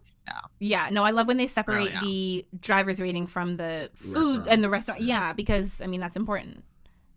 Yeah. Absolutely. Yeah, and it's too bad that they for the longest time didn't, because especially during the beginning of the pandemic when shit was really hitting the fan, restaurants were forgetting food left, right, and center / supply chain issues. Mm-hmm. So they just weren't able to include certain items in the meals. And like McDonald's was so notorious for this. Yep. They would like not have any apple pies. McDonald's is notorious for that on a good day, pandemic aside. McDonald's is just a mess. Right? So yeah. Right. And so people were like receiving their like half meals and they'd have to be like, no, actually 1 star. My delivery was horrible. It didn't have half the items in there. I want a refund.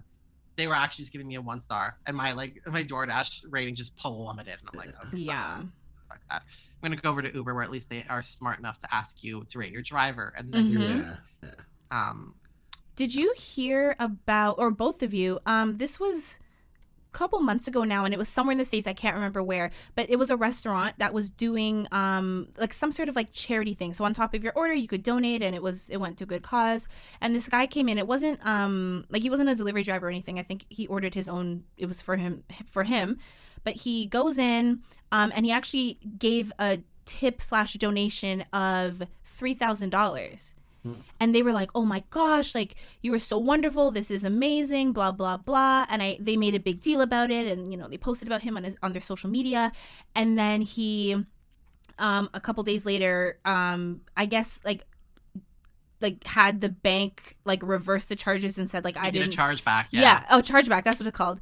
Yeah. And like the restaurant is just like, what the hell? And it made news because it's called tip baiting, where like you like make people think. I mean, in this case, again, it wasn't a delivery driver, but Jazmine, you know, like it's very common where people will make it seem like they're getting like a bigger tip and then either reduce it or take it away completely.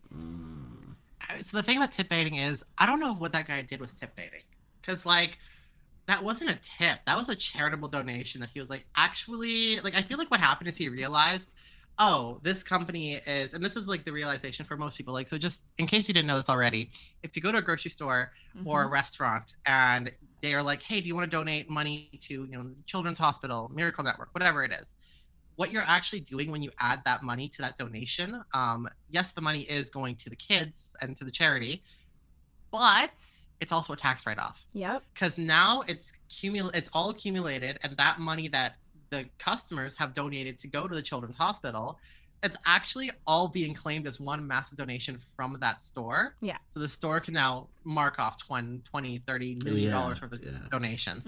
Walmart's notorious for this. Yep. McDonald's is also notorious for this, for the Ronald McDonald Foundation.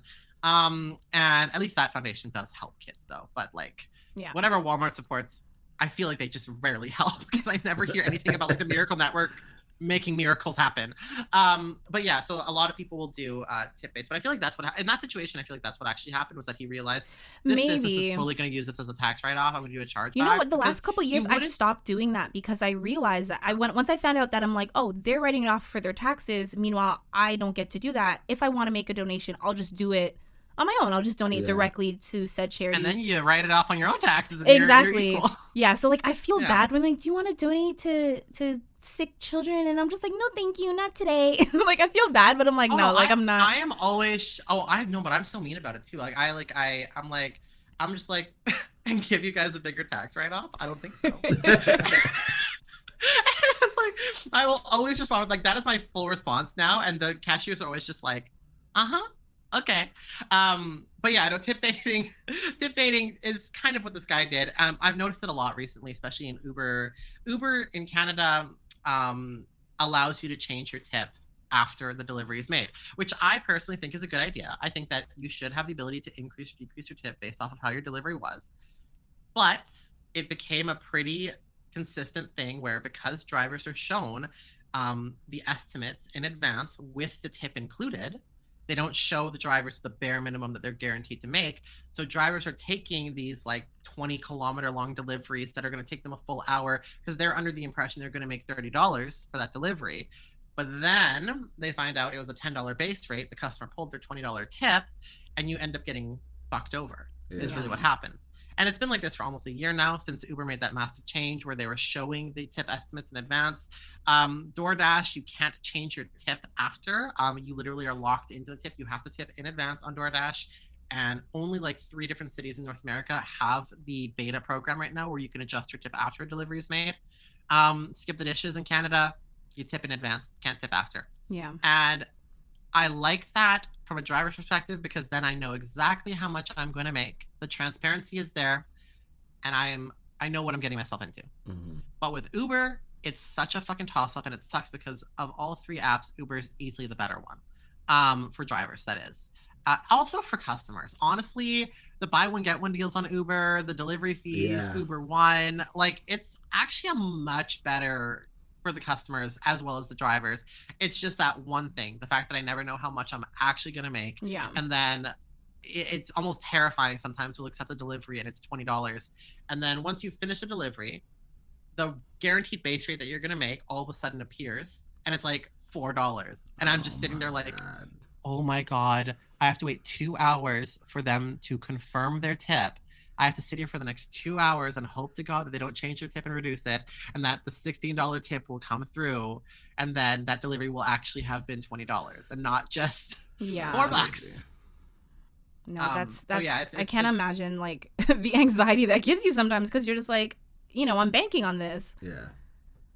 Literally. And when gas is, $2.50 a liter, yeah, no, you're fucking. Oh, yeah. I mean, think about gas prices and stuff too. Yeah, because like there's a lot of expenses that I think a lot of people don't think about. There's the gas, but there's also like insurance, maintenance for your car, winter tires in the winter. Like, there's just a lot that goes into it. So it's not as simple as people may think. Including, like exactly, and not including the cost of tires. The calculations for my car are on gas alone. I spend 10 cents per kilometer on gasoline, and I have a fucking hybrid. So imagine what it's like in a normal car. Yeah. But on top of that, when you take into account car payments, insurance, and maintenance per year, rounded up, it's actually 33 cents per kilometer I spend.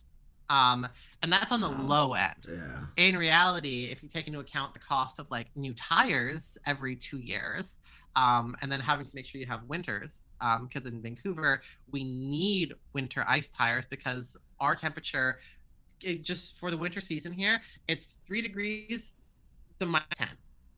And it just fluctuates back and forth. And because it fluctuates that, we just have iced over roads. That's why when we have those major snowstorms and everybody's like, Vancouverites are so dumb, it's because we have just ice-covered streets. We don't have snow. It's slush on top of a bed of ice. So cars are just sliding. Also, Vancouver is very mountainous. So that's why we would go through so much salt, which is why when we went through 5 years of salt in a literal season, I was like, yeah, that's to be expected. Yeah, we should realistically, that's how much salt we should have for every season because we keep on doing this. Yeah. But yeah, it could be anywhere upwards of like 40 cents a kilometer that you're spending on your vehicle just to do a delivery. So at that point, you better be asking, or you better be hoping it's like $2 a kilometer when you accept these deliveries. Yeah. Yeah. Transparency would be nice, but we're not always going to get that with Uber. I mean, hopefully they switch that, because I mean, I don't think that they should be showing the tip as part of like making it seem like that's just like what's guaranteed to you guys. I feel like that's a little misleading, Literally. Especially for like really a newer driver. They're like, oh, I'm gonna make this and this, and you're just like, no. Like, I can see if they're like, you could make up to this. Like, if I think just specifying, that's all I need to do. Yeah, all I need is guaranteed base rate, $10 or whatever it is. Estimated customer tip, X amount, but it needs to be small font. Yeah. Yeah. Because I'll take the risk. If I could see that and I know that I'm guaranteed, like, okay, this delivery is gonna take me 20 minutes, that's $10, I'll take the risk. Yeah. I'll take the risk. But if you're telling me this 1 hour long delivery will make you $40, and I'm like, oh, I really need that $40, but also, do I really want to risk it? Like, it depends on how desperate you are. It's really what it comes down to. Yeah. Lately, desperate. Okay, let me ask you, as a delivery driver yourself, have you ever hooked up with someone that you were delivering to? Yes. No hesitation. Has it been the other way around? Have you been getting a delivery? Yeah. Okay, do share. I'm a whore. Hi, my name's Jazmine. I'm a counselor by day, delivery driver by night. Sorry, wait, I said that backwards. I'm a delivery driver by day, come slut by night. Yeah, it's okay. So as a delivery driver, I have hooked up with many a customer. My biggest thing, and I've talked about this in a couple of videos, but like haven't gone into much detail about it because I theoretically could still get disbarred from an app. But when the pandemic first hit, I had been regularly working like food delivery apps out at University of British Columbia, which for those who have not been to Vancouver, UBC is its own city. They have this massive amount of land. They have their own little municipal government, their own police, fire station, by law enforcement. Oh, wow. That's because they have this huge amount of land bought just next to a reservation. And it's technically still res land, but it's being rented out by the university. So when the pandemic hit, because that's such a far area to deliver to and nobody really wants to go to the university to deliver, they were offering delivery incentives. So when the lockdowns happened, all the international students were shipped back to their homes, back in whatever country they came from. And then it was the locals or the Canadians who were given the options, like, well, I mean, you can stay in your dorms if you don't have any other option. If you can't go home, we'll let you stay in your dorms because you've paid for it. You paid to be here. But any international students cannot be here because their countries are putting in sanctions and forcing everybody to return. So that left a campus that usually houses like 40,000 people with like 2,000-3,000 people. And that means that these guys who used to live in like frat houses that had like 10 or 15 guys in them they were now alone in these massive frat houses, in these massive apartments that were usually shared by 4 people. So, and then you also, at the time when the pandemic first hit, the university put a full blockade on leaving your unit. You could not leave your unit. You had to order delivery for food, for groceries, for any type of mail. You could not leave campus at all. You were all quarantined. So I just so happened to have been doing deliveries there consistently for a while.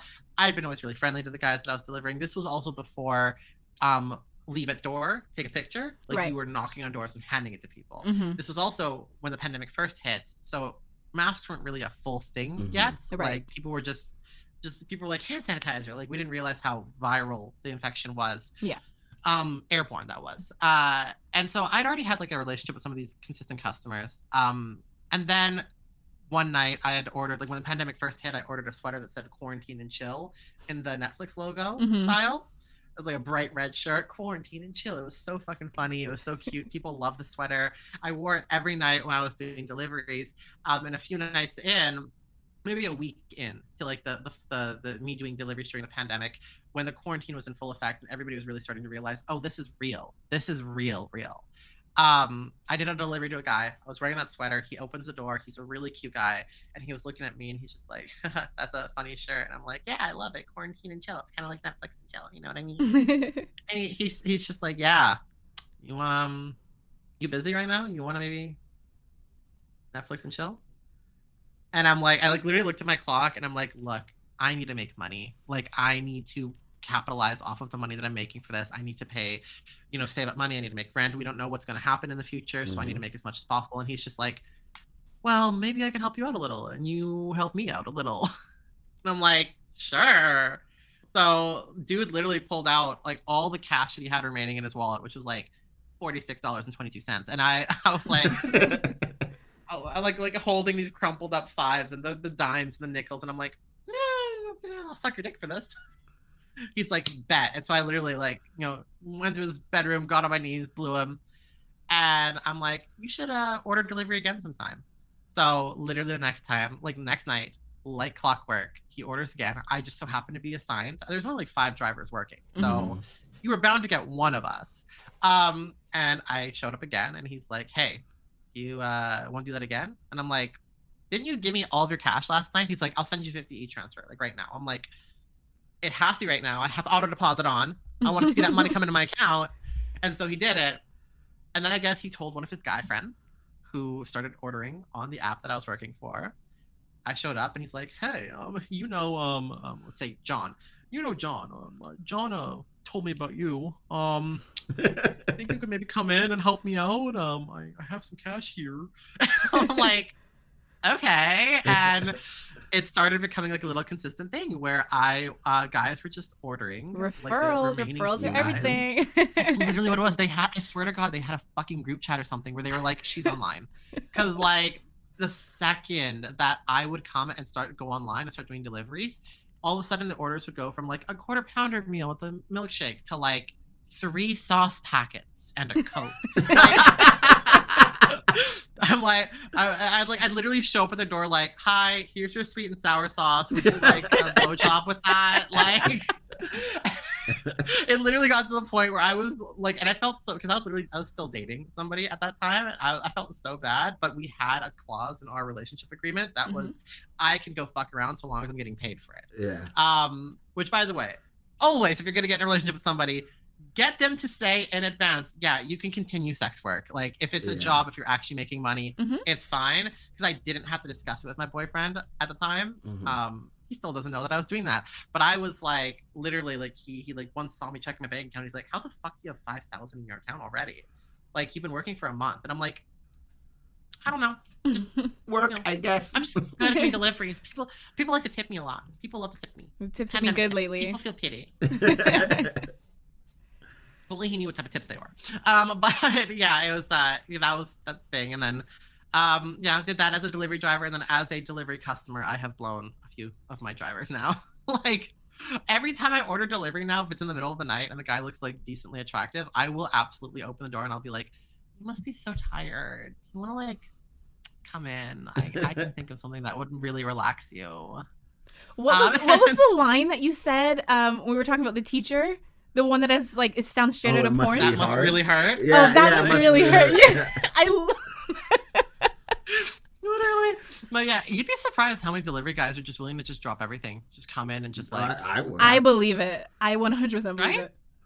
You're like, I'll drop everything. I'm not even a delivery driver. I'm more surprised at the guys who say no. Like, there was one guy who was like, oh, I have a girlfriend. I'm like, okay, that's no problem. But like, I had a guy the other day who said no. And then he was waiting in my hallway, waiting for the elevator. And I just looked through the peephole and I could just see him standing there, like really awkwardly tapping his foot. Then I messaged him on the Uber app. And I'm like, are you sure? Yep. And then I just literally like see him like look at his phone, look at my door, look back at his phone. And he's just like, weighs his options. And he just messaged me, okay, open the door. And he comes in. It's like, okay, it's cool. I was like, he tried. Yeah, he tried to be strong. He gave in to temptation. It is hot. It is so unbearably hot when they do that. Because I'm like, yeah, this is what I'm really like. This turns me on. The idea of it just being a full fucking stranger. Yeah. Like, I mean, obviously you have to have that really awkward, like first like minute-long conversation of like, hey, I just want to make sure safety is involved here, and then you like really quickly like run down the list of like, okay, like da da da da da. When was your last test? When's the last time you had to hook up? Like, oh, you just moved to this country 3 days ago. You have to get medical tests to do that, right, sir? He's like, yeah, I clean bill of health before I got immigrated. And I'm like, when was your last sexual experience? And they're always just like, literally the day before I left. Literally. And I'm like, was she a whore? No, it was my girlfriend. My girlfriend of 15 years. I love her so much. Like, okay, cool. Okay, cool. Hey, drop a load in. We're good. I know that bitch ain't whoring around. It's India. Like, you're good. But yeah, no, absolutely. Will do again. Have done before. And we'll continue. Yeah, I've even had guys who were like friends with benefits who would make me wear my Uber Eats delivery outfit because I have like an actual proper like Uber delivery outfit, and they would make me show up with food, play out the full scenario as if it was legit. I'm like, sir, you're paying me for this, but okay, go on. No problem. Yeah. Hey, gotta live the full fantasy, the full role play, uniform and everything. Okay, Des, I think now's a great time to do the question of the day. Yeah. Okay, so Jazmine, we would love to have you answer a question of the day as well. The question of the day today is, when was the last time you surprised yourself? Jazmine, since you're the guest, would you like to start? No. I don't mind starting. For this one. Y'all gotta answer first. Okay. I got this. Des, you go. I surprised myself last night. I'm not a talker when it comes to sex. Like I don't make noise. I don't make sound. Like I don't. You were moaning last night? I was moaning. I was talking. I'm like, suck this dick because it's yours. I'm saying some shit and she's going crazy. And I'm like, oh yeah, right there. And I'm just talking some shit. And when we were done, I was like, I'm so disgusted in myself. And she's like, that was so sexy. And I'm like, no. Who am I? No. But I was surprised that I actually did it because while I was doing it, I was thinking about it. And I was like, Des, don't think about it. Just do it. Yeah, just be in the moment. Because you know she likes it. Just do it. And the more I talked and made noise, and like she's always told me, like she wants me to make noise so she knows it feels good. Because when I naturally don't, she's just guessing and just doing random shit. So me making noise, I guess, helped her help me. So yeah, I surprised myself because I didn't stop. Normally I'd say 2 words. Oh yeah, just like that. And then I stopped talking. I hope you don't say it like that. You don't like that voice? That's nightmares I've made up. Like that. Yeah, I fully had guys like Mario level high voice. And I'm like, please don't. The most coming in your ass. The most I usually do is like if I come sometimes, like if I'm getting head and I'm gonna come, I fuck is my word. Like I'll be like fuck. Kind of like what the hormone monster on Big Mouth does. Yeah, that's me. Oh my god. And like if like I'm coming in somebody, I don't make a sound, nothing. Ew. And sometimes they have to ask like, I feel like it's like breaking and entering. They're like, did you come? And I'm like, mm-hmm. And they're like, seriously? And I'm like, mm-hmm. No, you need to make like knock. Like I always found it weird. No, bro. Like, yeah. You gotta be loud. You gotta be loud. I don't know. It's so weird. When guys make noise, I'm like, shut up. Wait, so were you able to get in? If they're not making noise, I'm mad. Like, you've got to say something. You don't need to be like screaming, but you need to, I make zero sounds. Zero. Wait, so last night was enjoyable for you? It was very enjoyable. So you were able to like get into it. It usually is enjoyable. No, I mean with the noise. Talking. Yeah. No, God, it wasn't enjoyable talking, but I knew she wanted it. Oh, so it didn't do anything for you at all? No, not at all. It annoyed me that I'm talking, but so be it. Maybe just like the advice we gave Charles, you need to just do it more and get into it and try it more. I will try to. That's what I'm trying to do. Because like I said, she said I take so long to come, and she feels bad because like when she's done, she's like, I can't. Like, I'm sorry. I'm tired. I'm like, yeah, just go roll over, go to sleep. I'll watch The Office. Don't worry.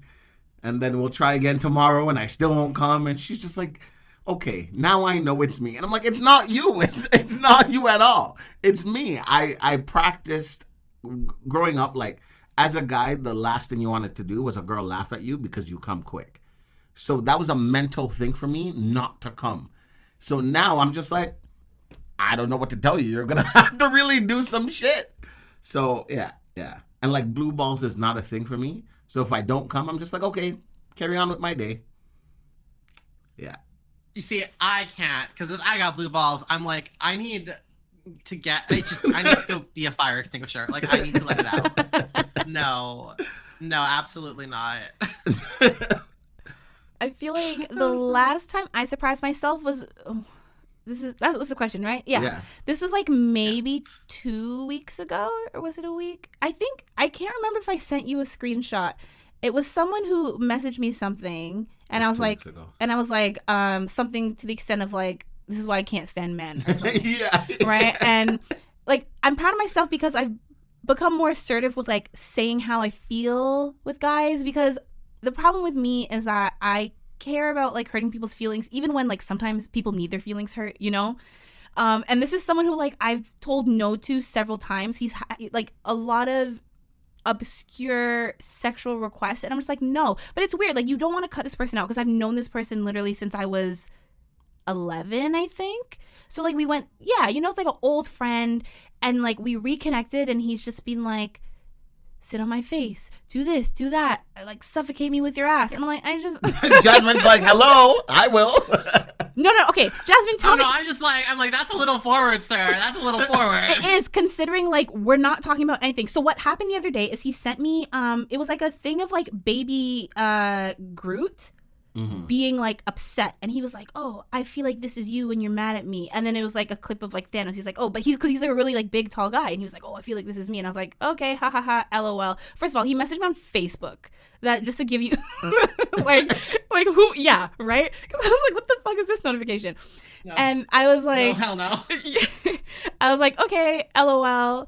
And then he was like, and no, I was like, I think I said why, and he was like, oh, like, I don't know. And it's like, I've never been mad at you in that way. Like, I don't know. It's just like random. He's like, yeah, it just made me think of you. And I was like, okay, cool. End the conversation. He was like, yeah, well, because you won't let, you don't want to sit on my face. And I think that's what I screenshot and sent you. It was just so random. And it's just like, no, I told you no once. Like, just stop. And like, I was proud of myself, because normally I'd be like, yeah, like, I don't know. I don't want to hurt people's feelings, but sometimes it's just like, leave me alone, sir. Yep. Like, tell me if I'm crazy. This man wants like me to sit on his face, but like full weight. Like, like when you sit on someone's face, like you hold your body weight a little bit. He's just like, no, like legs up, not like, I feel like that's crazy. I feel like that's like, and how. This is not like eating out, sitting on face. Oh, this no, is like, pants on. Just sit on my face, suffocate me kind of thing. I'm like, I'm not trying to go to jail, sir. No.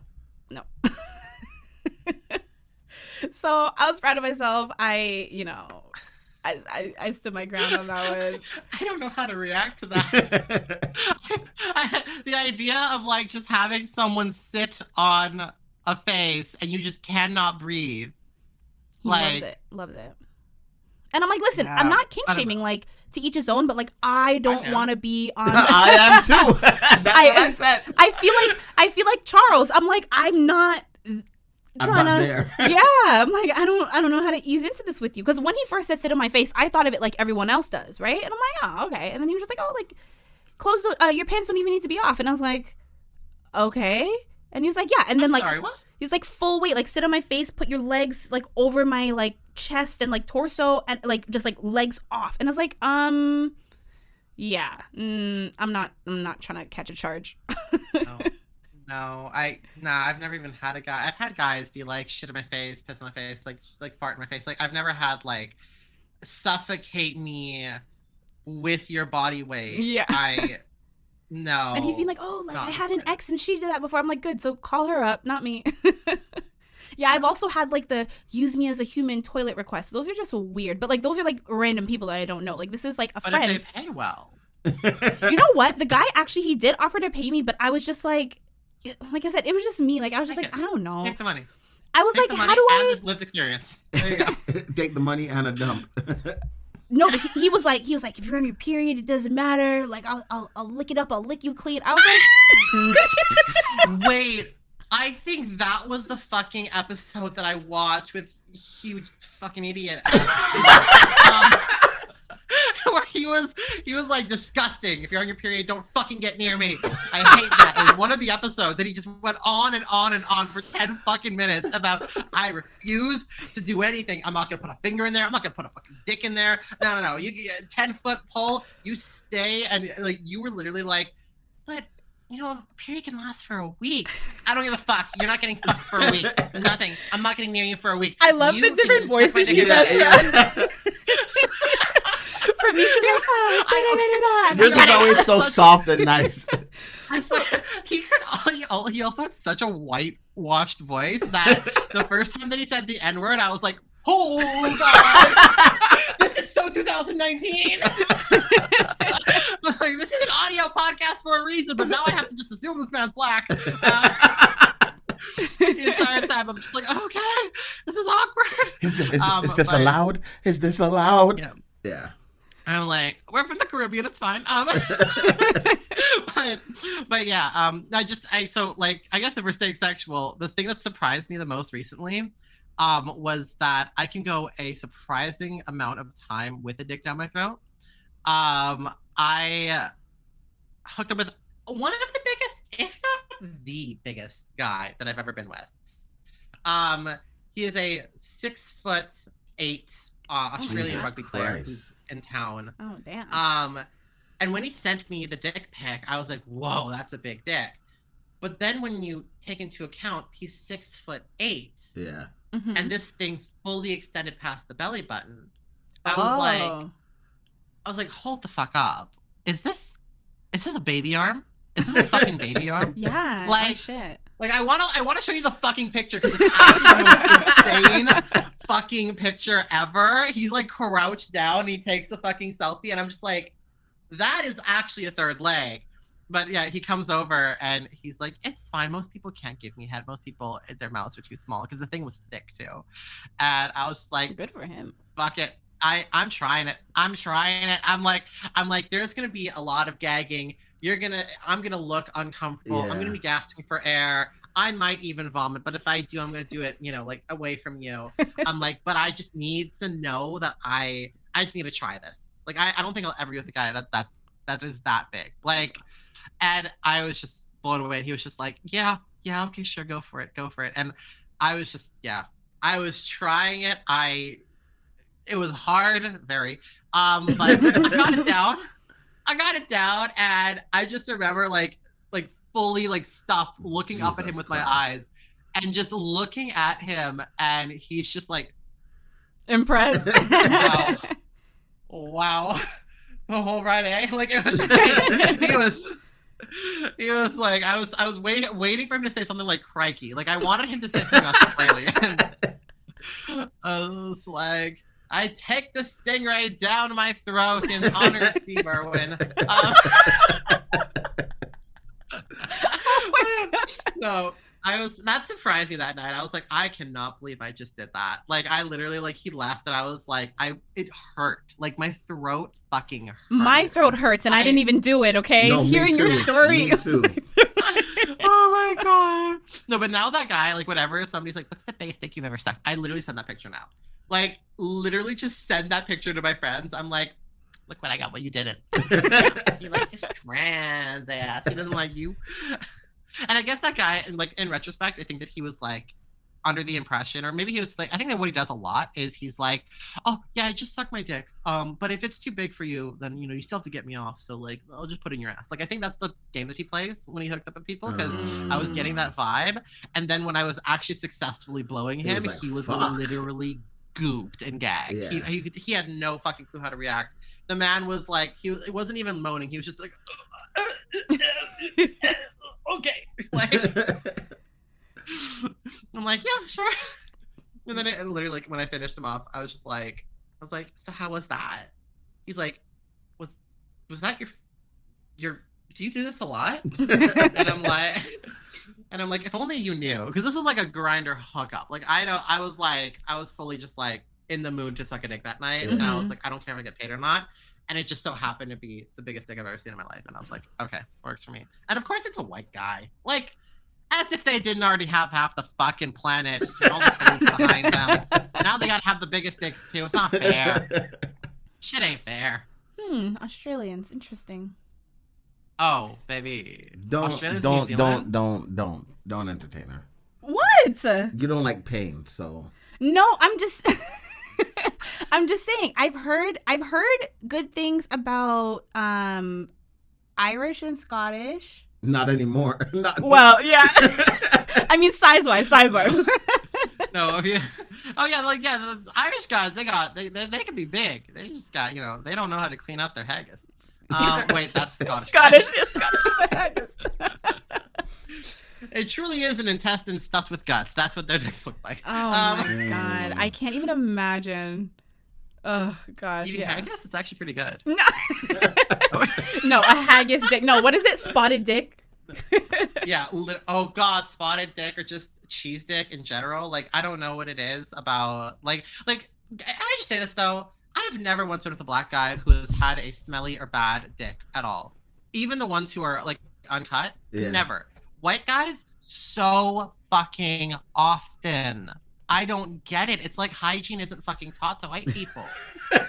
Honestly, I don't fucking get it. What I will say, because we have a very mixed audience, and I dare not offend anyone, but I think people of color offend them are taught to.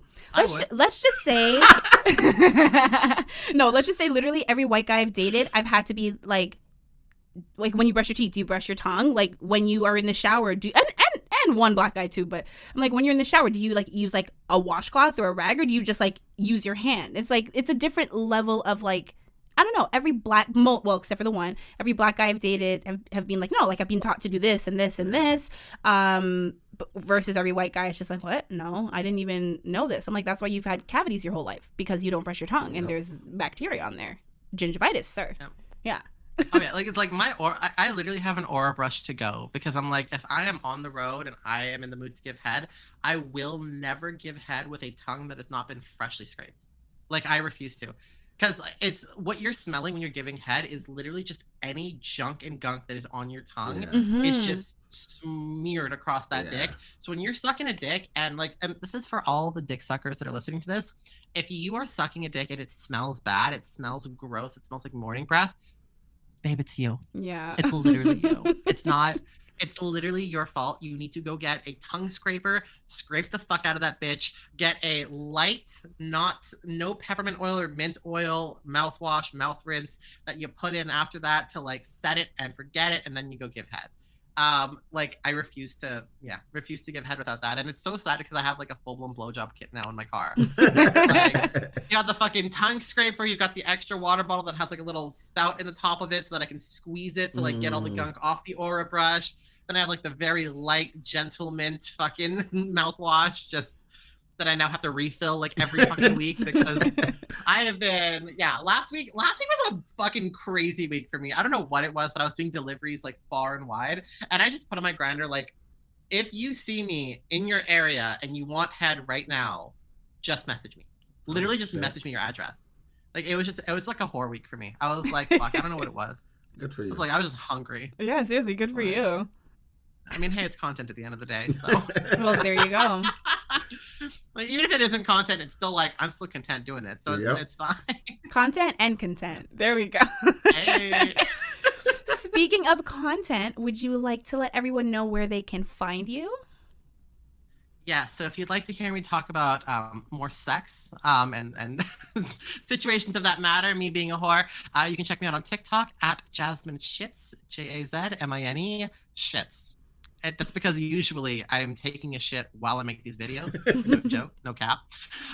If you want to see me more in a more friendly manner, family-friendly manner, Jazmine Drives on TikTok.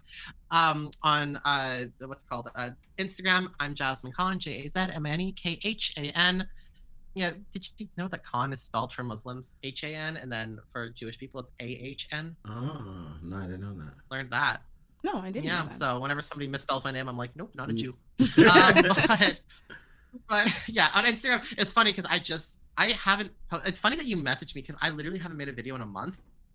And I like took this like full-blown month off to just like recoup after being sick and then like get my shit together and also be a whore for a week by the looks of it. But last night I literally like made I got comments, like 5 different comments being like, where are you okay?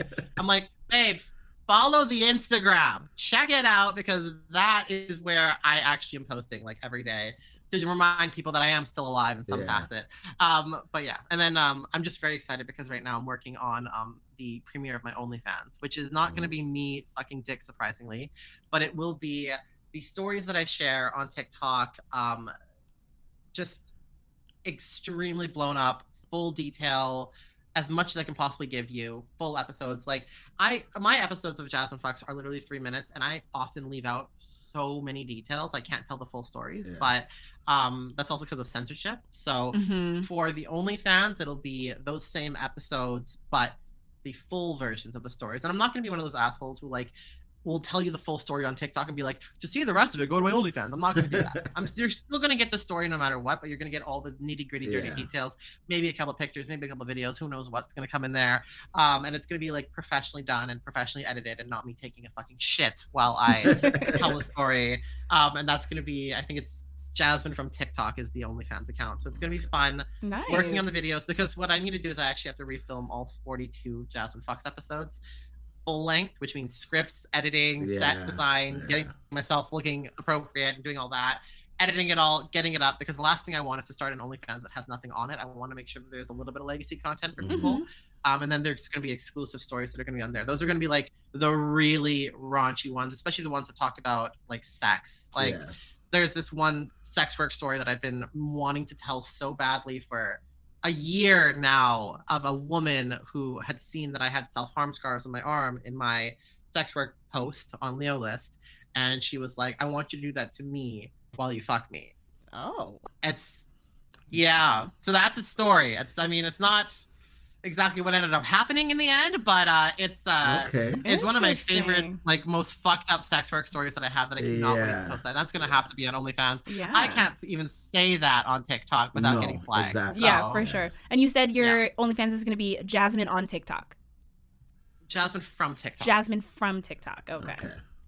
Yes, it is, and I am just gonna make sure, because I'm pretty sure that's the case. Yeah. And Jazmine with the Z, everyone.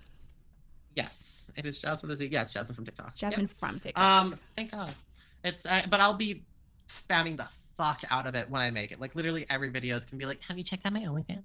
Have you checked out my OnlyFans? Are we gonna be friends on OnlyFans? And it's gonna be one of those weird situations where people are gonna like probably come to it thinking that I'm like actually sucking dick on camera. And probably. I think that I at some point might. Honestly, like that huge fucking guy from the other day, I was like, halfway through, I was like, somebody's gotta see this shit, huh?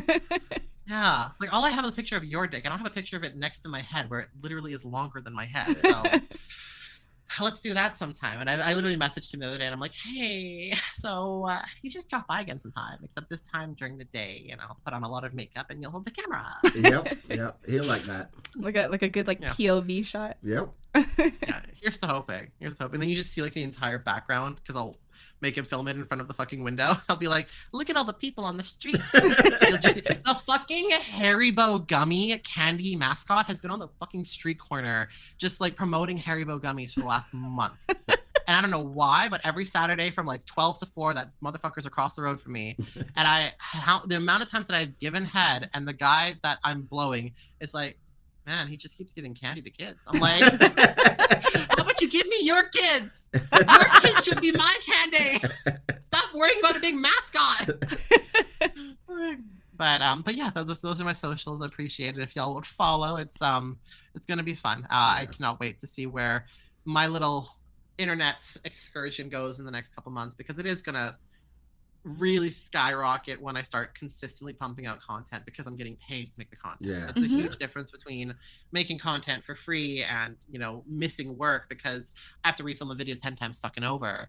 And I'm just sitting there, and at that point, by the time that I finish that last take of the video, I'm like sweating, my hemorrhoid is mad, like it stinks. I have to go have a shower now. I'm like, I don't want to go to work now. I'm hungry. I just have my sucking dick for like an hour straight. I want one. Like, like, I want to talk about it. I want to be about it. Yeah. But yeah, no, if you're listening to this the day that it comes out, I mean, any day really, there's probably a new episode of Jazmine F Cks. I'm putting them out every few days, and I just filmed a new one for tomorrow when this comes out, and there's a little promo in it. So, hopefully everybody jumps on the bandwagon and listens to this as soon as possible. Yes, definitely. If you're one of our people who listen to the episode the day it comes out, please go check her. I mean, no matter when, but if you listen on the day it comes out, just make sure you go right over. Very much appreciated. Yes. Thank you so much. To any of my followers, if you're listening, please follow and subscribe to this podcast. Yes. I genuinely love listening to y'all. It's so fucking fun. Like, I was truly the last 2 days straight, I've just been listening to y'all. You know what? We got on the call, and I was like, hey, friends. Seriously. When you said you listened, I thought you would have listened to the eating out versus giving head, because we talked about which one is harder, and your favorite person said eating out is harder. And I was like, nah, I don't think so. Yeah, no. Like, the thing about, well, actually, no, I fully agree with that. Because with a dick, you have a physical reaction, and you know if you're doing good, because that thing is staying hard. With the vagina, you have no fucking clue what's going on. You have no, I mean, yes, it's going to get wet regardless. You're putting your tongue in it, but, you don't really know. If you're doing a bad job, there's nothing to deflate. You just don't, at least you have the physical response. I think one is easier to bring to completion, whereas I think one is physically. I think giving head is there's more motion. There's the jaw thing. Like you said, Jazmine, you're doing stuff with your hands. So whereas I think the argument for eating out being harder was my tongue hurts. Or the part where your tongue connects to the bottom of your mouth. He was like, oh, web. The web of your tongue. Yeah, but that's not actually what it's called. I don't know. But he was like, yeah, look at Jazmine. He was like, yeah, that part hurts. And I think that was the. Why would that hurt? If you listen to the episode, you'll understand. It's an earlier. I have to go through an entire episode of that dickwad again. No, I'm good. With all due respect to you, I'm so sorry. I will not be going back any earlier than episode 122. I'm good. I was like, I want to see the last episode that he's on, and I never want to hear him again. Okay, I survived episode 24. That's it. That is it. Oh my God. And you know what? God. Aside from this being an amazing episode, thank you so much for being our first official guest. It's yes, that's amazing. And we would love to have you back sometime. For sure. Absolutely. Yeah, 100%. I'll give you the full thing, and then hey, I'm probably gonna be in Toronto at some point next year, so I'll just drop by. Exactly. That's all you gotta do. Yeah. All right. Thank you guys for listening, and we will see you next Tuesday.